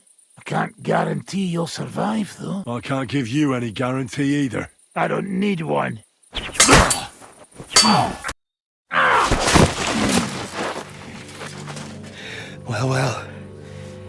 The bastard taught the devil to dance. So you won.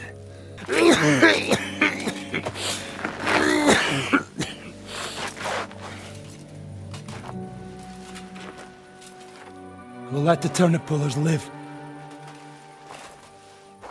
Hope you know what you're doing. Let none of our fine fellows fall instead of the few damn peasants. Because that'll be all your fault. What you gaping at? You never seen a man get his arse kicked before? We'll do it the youngsters' way. The boring way. So we snuck into Maleshov, and yet the moment we even got close to the drawbridge, the bells went off. They somehow saw us and immediately descended down on us. After fighting tooth and nail, I opened the gates allowing the others in, but with no way to move forward and the enemy having the high ground, we were pinned down. Until we fired the finger of God and smashed into the wall, opening the drawbridge and allowing us to proceed onward. After defeating the soldiers at the gate, and after I shot the snipers in the tower, we would have words with von Bergow. He refused to come down from the tower, but he also had Rosa with him as a captive, so we couldn't just blast him out of there. Left with no other options, I rushed into the building and cut a swath through his men, eventually knocking out von Bergow himself. Now, when Samuel brought von Bergow out and realized Zizka wasn't exactly planning to kill or even torture him, Sam decided he was going to exact his revenge on him himself. With a knife at his throat, Otto would have to answer for his crimes. Just like me, Sam His home and his people were murdered. But Žižka would deny him of his vengeance, as we still needed Otto. Returning to Sukdal, we began interrogating von Bergow.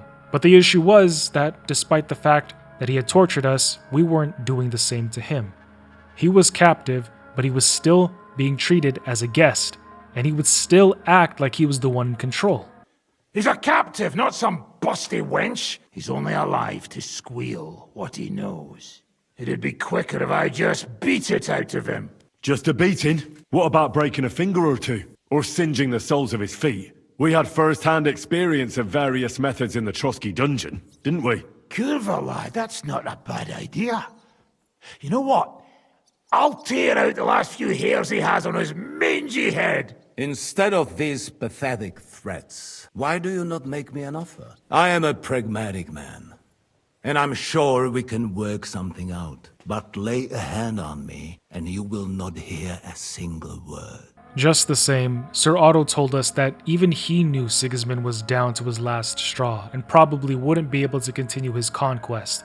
You think I'm some villain, don't you? But I have only ever wanted what is best. What is best for this country. And it appears that Sigismund is no longer what is best.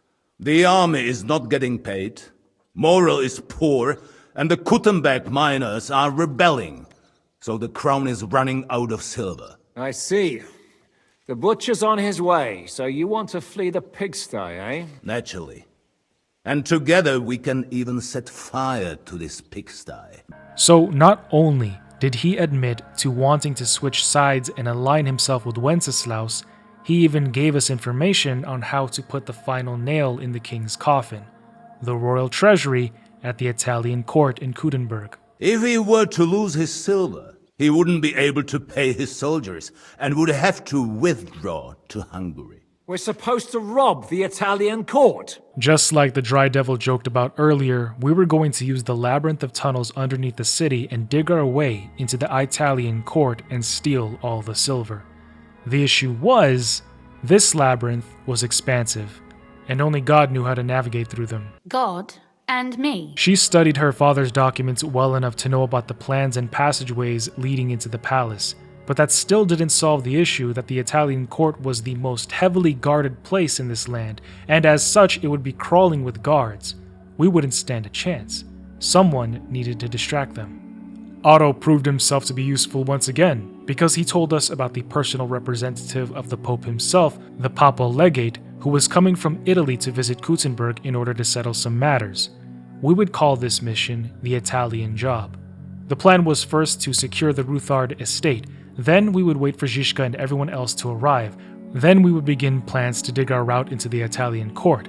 Now, Catherine was able to figure out the Italian legate's schedule, so our original plan was to pay him a visit, but only some of us would be going, which Hans didn't like. Am I just supposed to sit on my arse with the women? And don't you worry, Lord Keepin. If anyone tries to get inside, Catherine will protect you. We would have Godwin, who said he spoke Italian and Latin, convince him to help us. Hey.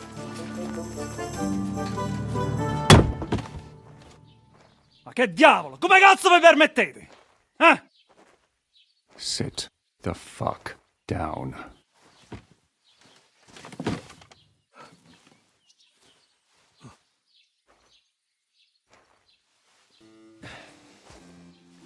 Nos non...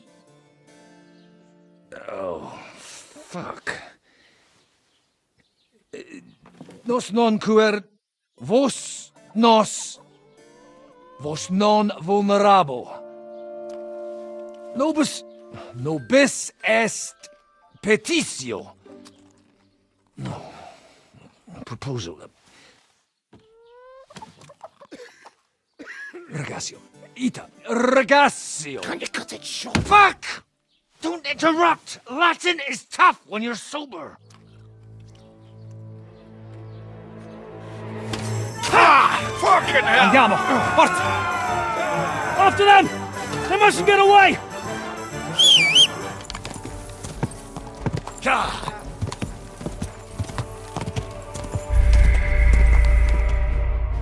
After realizing my current horse was simply just not fast enough, I switched horses and I was able to keep up with them as we sped through the countryside.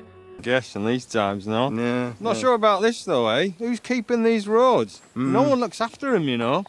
My words exactly. I mean, no one gives a damn until some noble rides along. And then he's surprised.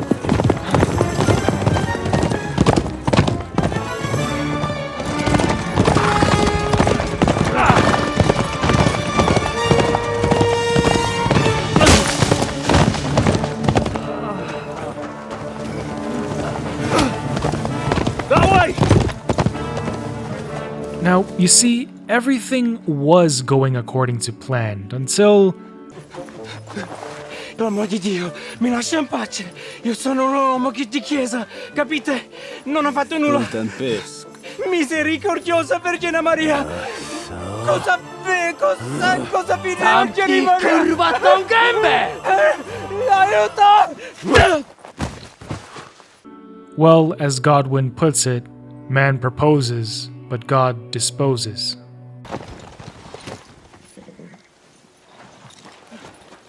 Right, let's see him. Nie chciał zamknąć gęby, to dostał.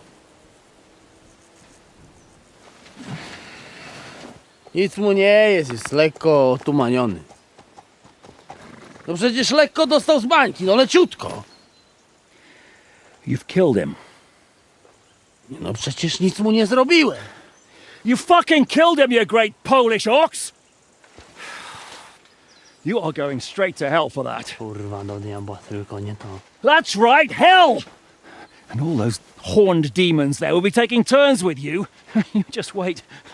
They're gonna be fighting over your Polish ass! Przecież nie chciałem, no! Boże, czemu dałeś mi tak tępy łeb?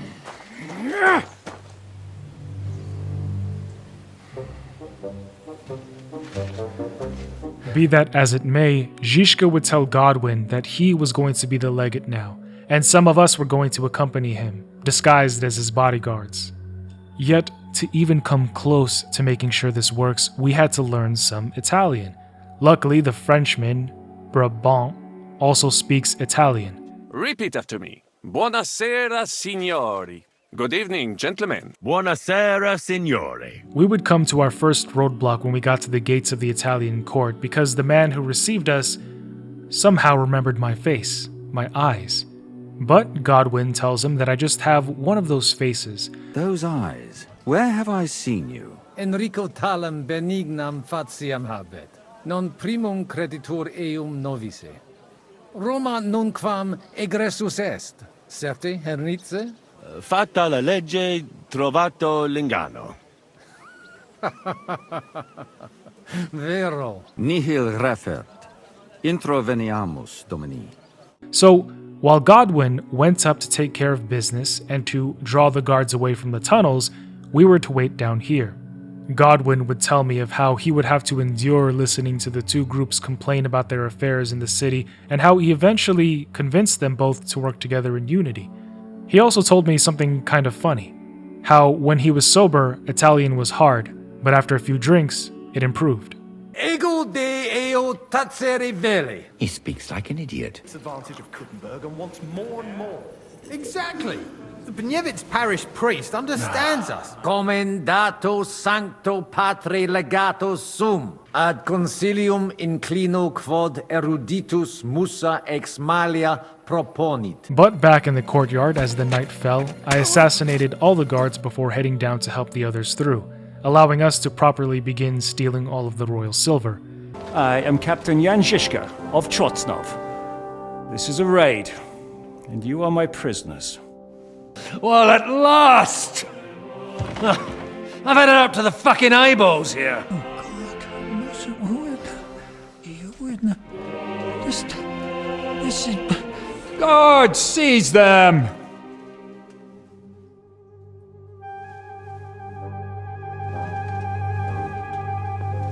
Godwin, parish priest of Ujits, at your service, your saintliness. And now, shut the fuck up or I'll redden your fucking cheeks for you.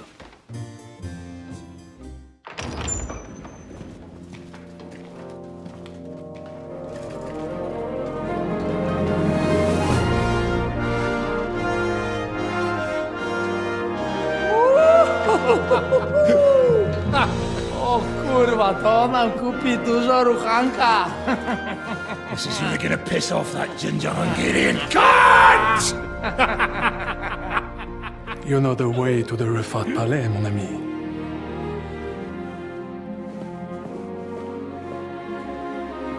However, a new issue would arise in the form of Erik, who somehow learned that we were here.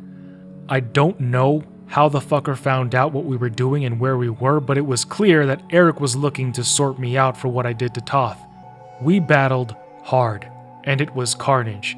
But at one point, I nearly lost my life because Erik, by chance, gained the upper hand.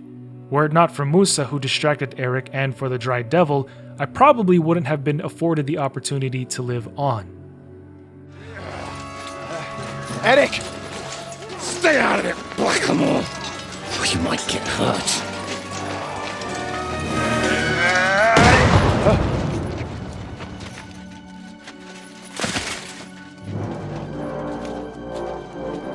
Where the fuck you keeping at?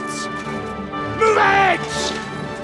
We ran for our lives and headed for the crypt, but before going, Hynek was sure to relish in blowing up a couple of soldiers. Burn you bastards.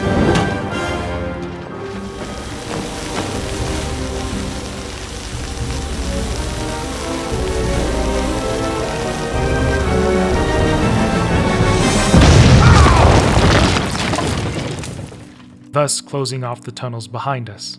The explosion still managed to get many of us, and I actually went deaf for a while. My ears had been pounded into, and the ringing took a while to dissipate. Although it bought us time, it didn't mean that Erik would stop chasing us. But coming out of the labyrinth and into the Ruthard courtyard, Brabant and his men were practically done loading up the silver. As a result, it was just a matter of riding out. But man plans, God disposes, because Adder went up to Brabant to celebrate. Musimy stąd spieprzać. Te sukinsyny depczą nam po piętach. Je suis désolé, mon ami. I'm sorry.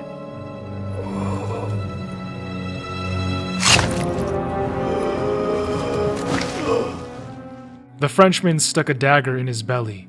We had been betrayed, and the traitor was going to take the silver for himself. Even after fighting off the traitors, the Frenchman still managed to slither away, and even more importantly, one of our friends was drawing the last of breaths.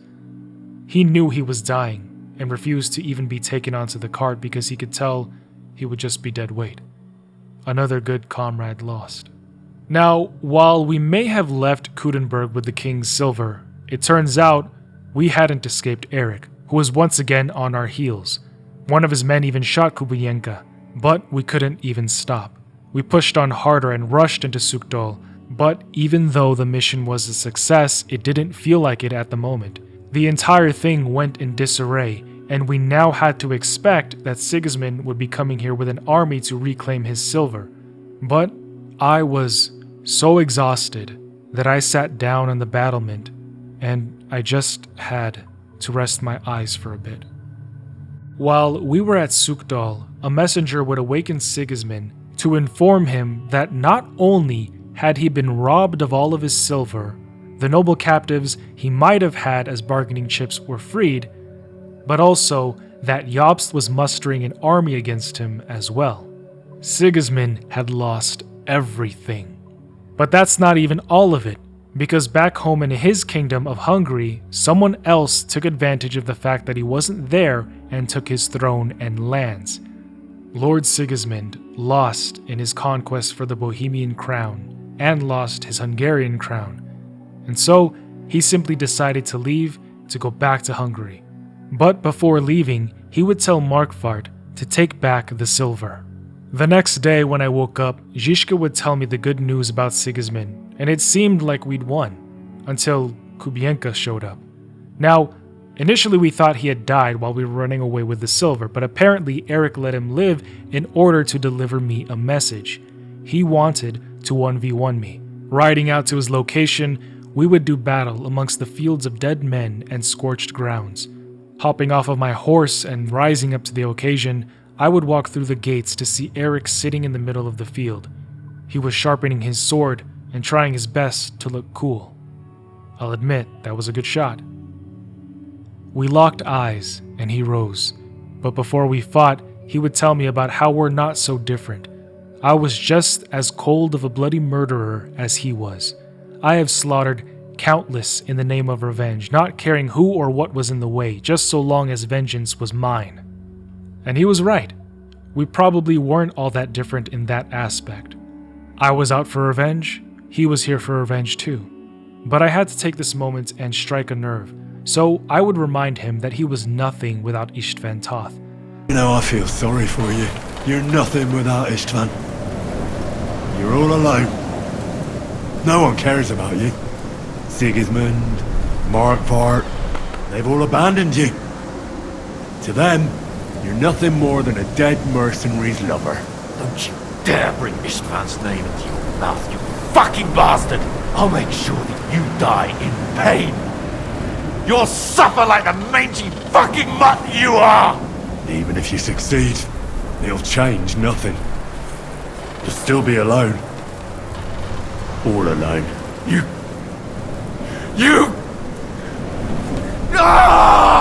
I was taunting him and it worked. He wanted me to keep his lover's name out of his mouth, and as a result, we engaged in battle. Unfortunately for him, I guess we really weren't all that much the same, because I bested him. And I would have finished him off too, but that's when the blaring of a horn caught my attention.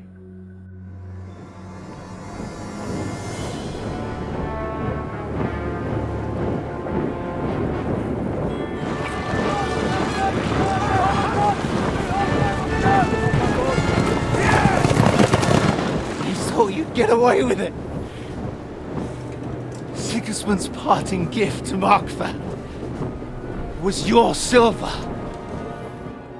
Owlitz was coming with his army to get the silver that Sigismund promised he could have as long as they pried it from us. Consequently, I was forced to run and warn the others while Erik, who would be left to live for now, writhed in pain from getting wrecked. I arrived back in Sukdal, but only by a hair's breadth, as the army of Owlitz was right behind me. We watched as they positioned themselves at our doorsteps before a few men rode forward for an exchange of words.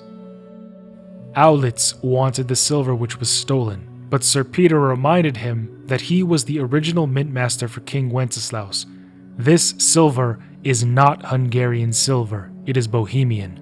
But then, when Sir Peter told them that we had Sir Otto von Bergow as a prisoner, a twist of events happened. Otto was somehow not in our custody anymore. He escaped. This would also explain how Erik knew that we were at the Italian court, and I bet they relished in that most certainly. Apparently the guards got drunk and that's how Otto escaped. But when Owlitz held out his arms to his side as if to challenge us, he caught an arrow straight through the heart, and the devil is to blame. And hit you, drunk or sober! You old whoreson! Owlitz gripped his heart. The devil laughed and we turned to him in disbelief. That was my kill, and the devil just ripped that away from me. But there was no time for that, because the challenge was accepted, and they were going to lay siege to the fortress, and just like that, I was caught in another fight for my life. The problem with an adventurous life is that it can end too quickly. Sir Hynek turned to us and wondered why we were looking at him like that. To be honest, I don't even know if that day could have ever gone down without a fight, but at the moment, we just had nothing to say. It was the murder-mongering devil we were talking about. Hans just walked away, nothing to say. I will say though, the devil, despite wanting nothing but bloodshed, as he took a drink and faced the army by himself, he was somebody you wanted on your side. It began as all battles do. They rushed forward to scale our walls and break down our doors. We tried to shoot down as many of them as we could. When they got close, I dropped rocks on them. When they saw we weren't going to be taken so easily, the proggers backed off. However, it is only in retrospect that we saw what their tactics actually were. Because Otto didn't mean to take us right then and there. He really was steps ahead. The real battle was one of attrition. He was trying to wear us down slowly, very slowly. We were under siege, with no way out, and bit by bit, Bergow and his army would attempt to whittle us down. On the first night, he sent some of his men to infiltrate us, killing some of our guards and wearing their armor. If it hadn't been for me on watch that night, they may have slit our throats while we slept. On day 11th of the siege, they began to tear down the outer walls, moving in closer. But we couldn't let them do that uncontested. In spite of it being a potential trap to have some of our men go outside, we had to stop them. So the devil took some of the men and put a stop to it, while we gave support from up top. We won that battle, but the war was still not over. The hardest part was hunger. I mean, do you know what it's like going a full month without food, barely any food? We have been hard rationing whatever food we could, but hunger makes men ravenous. The soldiers outside taunted us, eating their food while we watched. Hans was going delirious from starvation. Even though the devil was going mad, he wanted to eat my dog, but my dog is family. I would murder him before letting him hurt my poor defenseless mutt. Fighting amongst ourselves was not a smart move, especially since the enemy was going to make another big push. They scaled the walls and were in our tower, and despite being quite hungry, I was able to slay them. However, this would go down as a loss because the outer bailey was taken by the hordes. They were closing in on us. Just as Otto planned, inch by inch, day by day, he was wearing us down. In a meeting later that night, we discussed plans to have someone sneak out of the fortress to notify Jobst and his army that we needed backup. But Catherine was very vocal about how this war, the cost of life for some silver, was not worth it. She was distressed, but I could tell this was hitting something inside of her on a deeper level. After it was concluded that me and my brother Samuel would be the ones to deliver the message to Jobst, Zizka told me about why Catherine was so exasperated and upset over everything. Now, it's not really my business to tell, but Zizka told me. Oh, by the way, Zizka was married before and he lost his wife. That was sad to hear. But Zizka told me that Catherine was also married and with a child a while back, but that during the war, men killed her husband, did unspeakable things to her, and her baby died as well. In fact, when they found her, she was still holding her dead baby in her arms. She had joined Zizka and his band because she, like everybody else, wanted revenge. It seems everybody wants vengeance. It almost seems human to want it. Understandably so, she hasn't let any man get close to her. But this is a bit odd, because when I go and talk to her to say goodbye, she's rather affectionate towards me. She even kisses me, but that is not all, because as I was waiting to leave the fortress, she follows me up here to copulate. Now, remember when I said that this was odd? I said it was so because I hadn't gone out of my way to even get close to her or romanticize her, at least I think. Now that I think of it, maybe I gave her mixed signals or probably just have that animal magnetism, but it's just weird that this relationship with Catherine came out of nowhere. But after she leaves, Samuel and Godwin show up and it's time to commence the mission. Sam dropped down first, but when I followed him, he was nowhere to be found. Why didn't he wait for me? After about an hour of killing all of the soldiers in the encampment and realizing that there was no end to them, I swear they were just appearing out of nowhere, I found Sam. The Frenchman had captured him, the traitorous swine.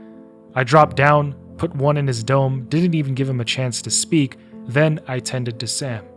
He said that the reason he left ahead of me was because he didn't want me to stop him from murdering von Bergow and exacting his revenge. Why the hell didn't you wait for me? I was afraid you would want to stop me. I'm sick and tired of everyone pushing us around. I would have gone with you. Because I have a score to settle with him too. But now, Sam is mortally wounded, and he can't ride out to Jobst with me.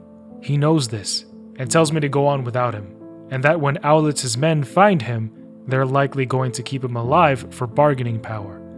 Now, I tried to pick him up and take him with me, but he protested. What are you doing? So, I put him back down.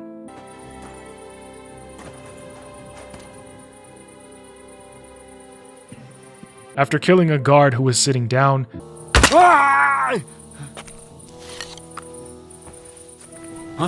I arrived at the moment I had been waiting for. It was a strange and surreal feeling. It had been months since he murdered my parents and raised Skalitz. A lot of time had passed, but it also felt short, as if it had only been about 125 hours. Alone in his room, Markvart von Aulitz was sitting in his chair, watching the fire, dying from the arrow that the devil had sent him. He didn't even realize who I was, that I was his reaper come to collect his soul. He then asked me to bring him wine, and I brought it to him. This was his last sip, and I wanted him to look me in the eyes. Mine would be the final face he ever sees. I didn't know what to say or think at the moment. It was a flurry of emotions, relief, anger, hate, pity. I just stared at him for a while. I'm glad God didn't take him yet, and that he saved him for me. Surprisingly enough, he remembered who I was. Aren't you that boy who ran away from us? So those were my parents.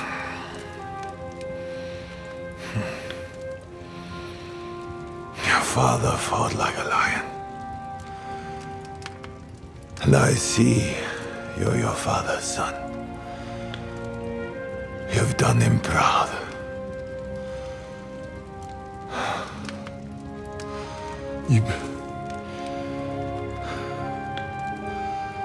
You remember them? Oh, yeah. I remember everyone I killed. That's not an everyday thing. Don't you?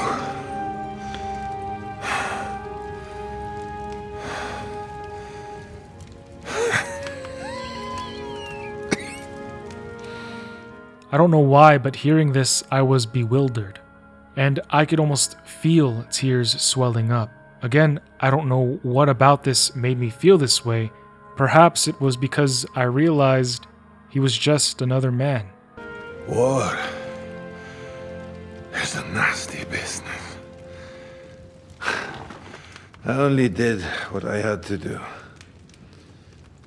Just like Zizka.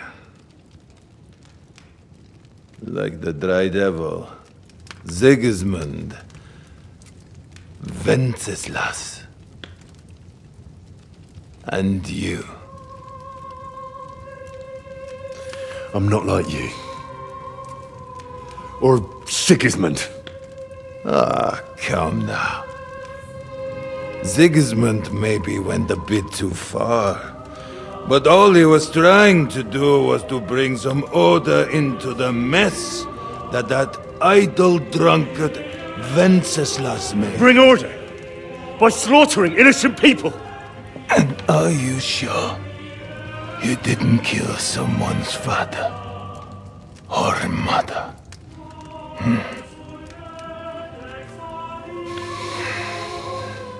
He pointed out that I too had likely killed scores of people who had families themselves, and he was right. But I was still nothing like him. I asked him if he regretted anything. I feel regret at leaving my family. But I am consoled that I did the best for them, and Sigismund will take care of them when he becomes king. You have a family? I have a beautiful wife. 2 daughters, many good friends, and a few wonderful horses. He had a life outside of this, but it's what he said next that sticks with me to this day, and I don't think I'm ever gonna forget it. You know that, under all the armor and finery, you will only ever find a man. I am like everyone else. It is just you who sees me as the devil. He talked about how Wenceslaus was a bad ruler, even suggesting that he killed his wife, but even to this day, that was still unproven. You're talking about family, but you murdered mine. Yes, and for that I apologize to you. I fought for what I believed in. You believed you'd restore order by killing people? What do you believe in? In the king who got us into this? In a whoremonger, a layabout and a drunk who had his wife torn apart by dogs? If you're talking about Joanna of Bavaria, everyone knows it was an accident. Poor woman trod on a dog in the night, and it took fright and bitter. You know a lot for a blacksmith's son. But tell me, why did Wenceslas go hunting instead of going to the funeral with the same dog? I suppose he loved her like he loves this country, huh? The thought was provoking all the same. I asked him where von Bergow was, so that I may pay him a visit as well, only to hear he had left with Sigismund to Hungary. He didn't even bid Owlitz farewell. But with all that, I was ready to take my revenge. But Owlitz had a request for me, to allow him a dignified death. So, help me stand. I do not want to die in a chair like some cripple. Let me depart with dignity.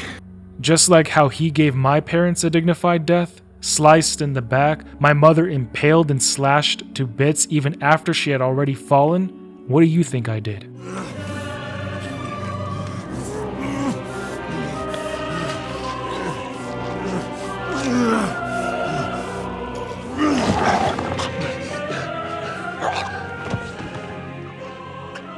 I hope he felt that. The blade ramming through his throat all the way to the top of his head, rummaging through his brain as he fell forward, choking and suffocating on his own blood as it covered the side of his face.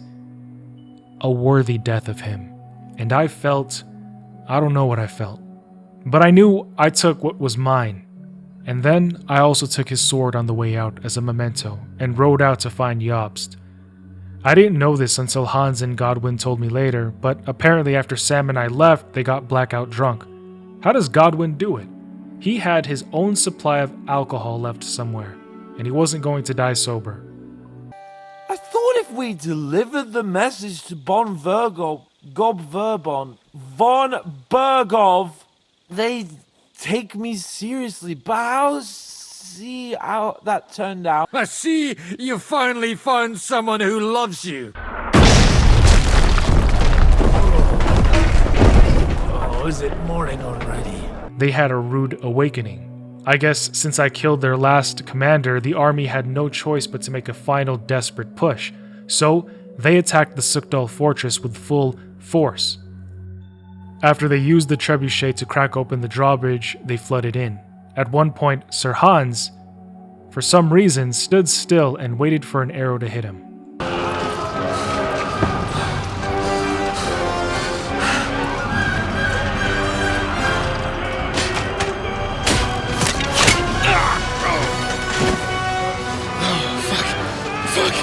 I've been hit. Don't poke at it.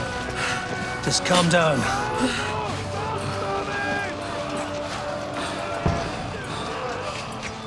Dentist Fortuna, fucking you, vat. But they still managed to continue the good fight. However, it was still not enough, and they were overrun, receding back into the tower, waiting for the proggers to cut down at the door. All hope was lost. Until...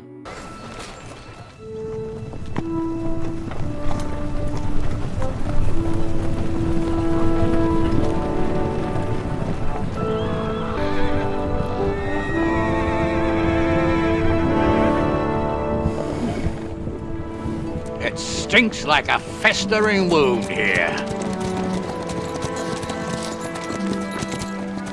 It's time to heal that wound.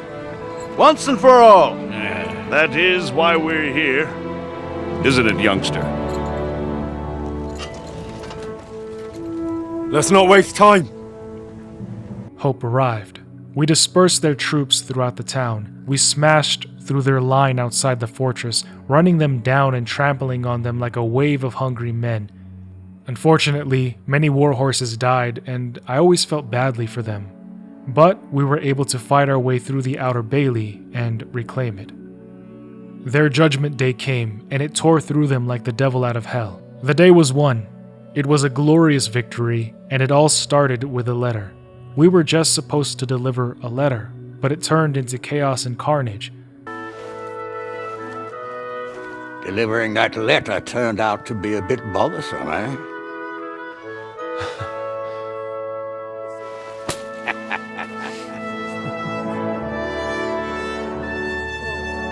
But I didn't realize that Sam had not been spared, because Zizka and Catherine informed me that they didn't keep Sam as a bargaining chip. Instead, they hung my brother up for all to see. Pity it wasn't possible without losses. Including those dearest to us. What? What do you mean? Where's Sam? I had to leave without him. I'm sure he made it out of the camp. Where is he? Henry, I'm sorry. What happened? They hanged him beneath the walls. There was nothing we could do for him. I hoped that... It's not your fault, Henry. What do you mean, not my fault? Henry. He was my brother! All that was left of my family! This shouldn't have happened! That's war. Oh, you should know that better than anyone, Henry. What's done can't be undone. You'll have to live with it. We should take care of him. I was devastated, because Sam convinced me. I convinced myself that everything was going to be all right, but I was wrong. So I went with Catherine to take him down and prepare him for a proper, respectable funeral. I had a brother this whole time, and this is how I met him, and this is how I have to say goodbye, and after such a short time. I'll prepare the burial your faith demands. Our Father in heaven will take you to Colleen, and there you'll have a proper funeral. Farewell, Sam. But before leaving, I had to tell Catherine that she was a strong and brave woman who enabled so much of our success, but not only that, she never once complained or received thanks. I had to let her know that her hard work and value was not unseen. We couldn't have done it without you. Thank you. And I hope you'll get to know peace now. You deserve it. What's come over you? Nobody ever said anything like that to me. They should have, though. Thank you. What did you mean, one of the bravest? Who else did you have in mind? Someone from back home. I think you'd like her. I'll tell you about her one day. Farewell for now, Henry. When reconvening with Hanish and Hans, he reminds us that Hans was still going to get married and that I had no choice, as I was ordered to bring Sir Hans' cape onto the altar even if he was kicking and screaming. So your job, Henry, when the time comes, is to make sure the wedding actually takes place. And if our young lord refuses, you have my permission to drag him kicking and screaming to the altar if need be. After all, who else should take care of him other than the young lord's squire, eh? You're Capon's right-hand man, so you'll do what you're told.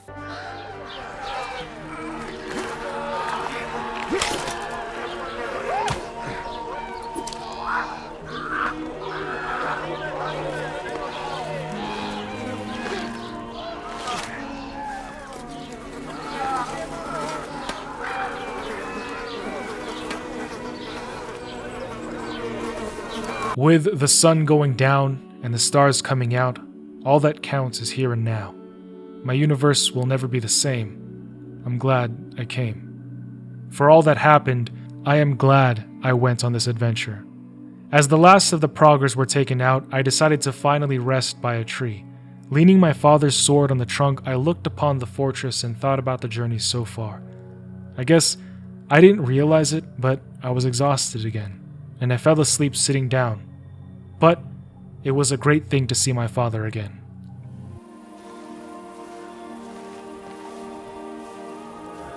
The story is ended.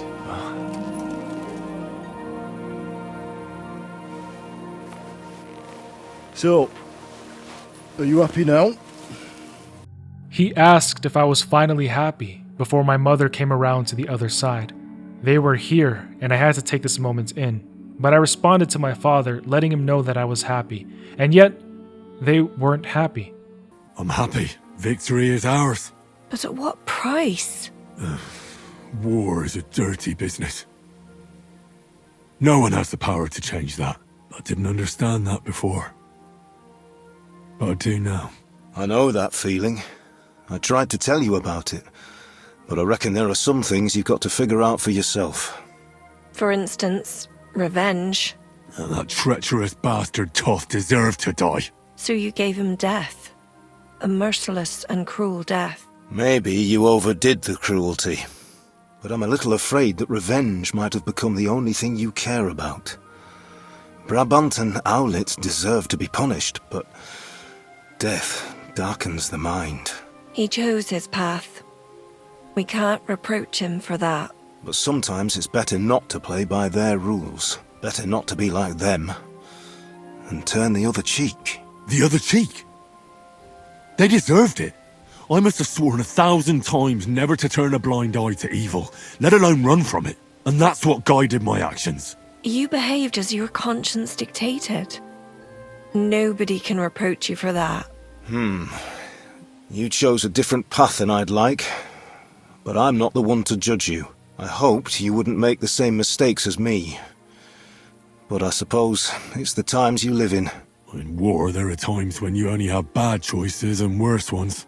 And still you managed to stay clean, Henry. You spared the innocent, even though it would have been easier to sacrifice them. You avenged an evil act, but you behaved like a bandit, plundering and robbing poor wretches. Oh, my son. I have no regrets. What do those yokels matter? Why should I feel sorry for them? I'd do it again if I had to. Oh, Henry. Henry. I turned to the dark side. I lived long enough to become the villain. Death darkens the mind, and in my conquest for revenge, I walked a path that my parents didn't want for me. But they just expected me to turn the other cheek and let everything go? If it weren't for me, they would have continued and murdered countless more. You don't send saints to catch sinners. I became what I had to become for the greater good. I am on the right side of history. And yet my parents were disappointed? They were going to get up and leave, and they weren't even going to give me a hug or say goodbye. I can't believe what I was hearing. He said I was just like Istvan. Istvan said I was just like him.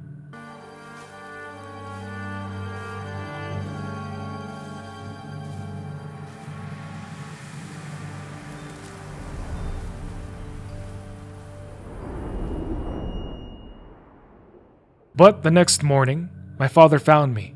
I knew he was likely to understand me better. He knew what the situation was like. He even congratulated and praised me for getting the enemies. I stood proudly by his side, but when he said my parents would be proud of me too, well, I'm not too sure. But my father reassured me that I prevented evil from perpetuating, and I got back the sword. His sword that I fought so hard to reclaim. But then, he turns, and he says that the sword doesn't sing for him, but rather for me. It fits me. And we knew it. It was my sword, a sword that drank and basked in the blood of hundreds. It was a sword that could only ever sing symphonies harmoniously when it was with me. What happens now? Now? We'd been fighting for so long, and I was after vengeance for so long, I forgot that there was anything else. Until my father reminded me that there was more to life. Now we'll get on with life. Do you remember what I told you? That there are some things in the world worth living for. Blue skies, warm sunshine, green grass underneath your feet, beautiful girls, Good wine, good people, and a fine steed underneath your backside, yeah. Enjoy it while you can. I can assure you nothing lasts forever.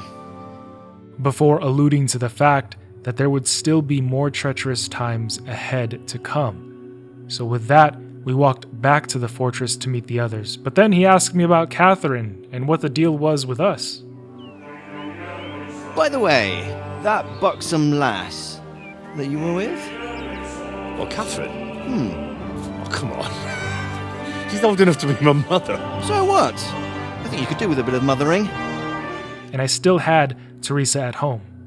When we got back to the fortress, everyone was celebrating, with Zizka spouting about how the Dry Devil was a master marksman even when drunk.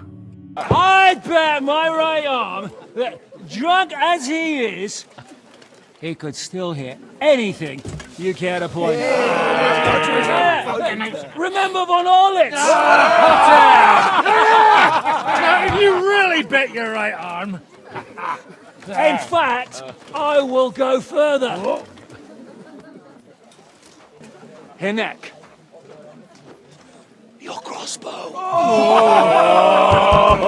Coming right on! I heard about some William fella who shot an apple off someone's head. Or was it Walter?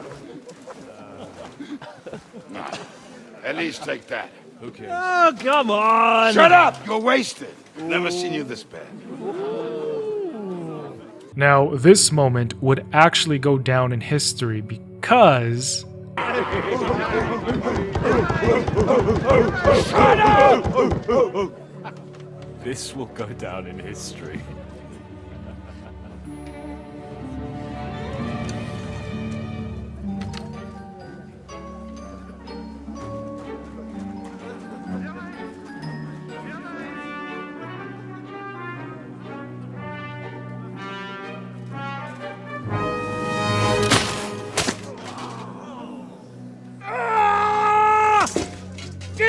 You fucking moron!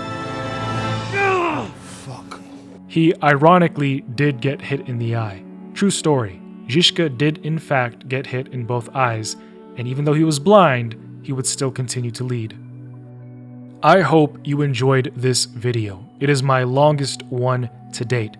I really enjoyed being dropped back into medieval Arthurian times, but if you are one who looks towards the future, click this video next to listen to the futuristic dystopian story of Stellar Blade.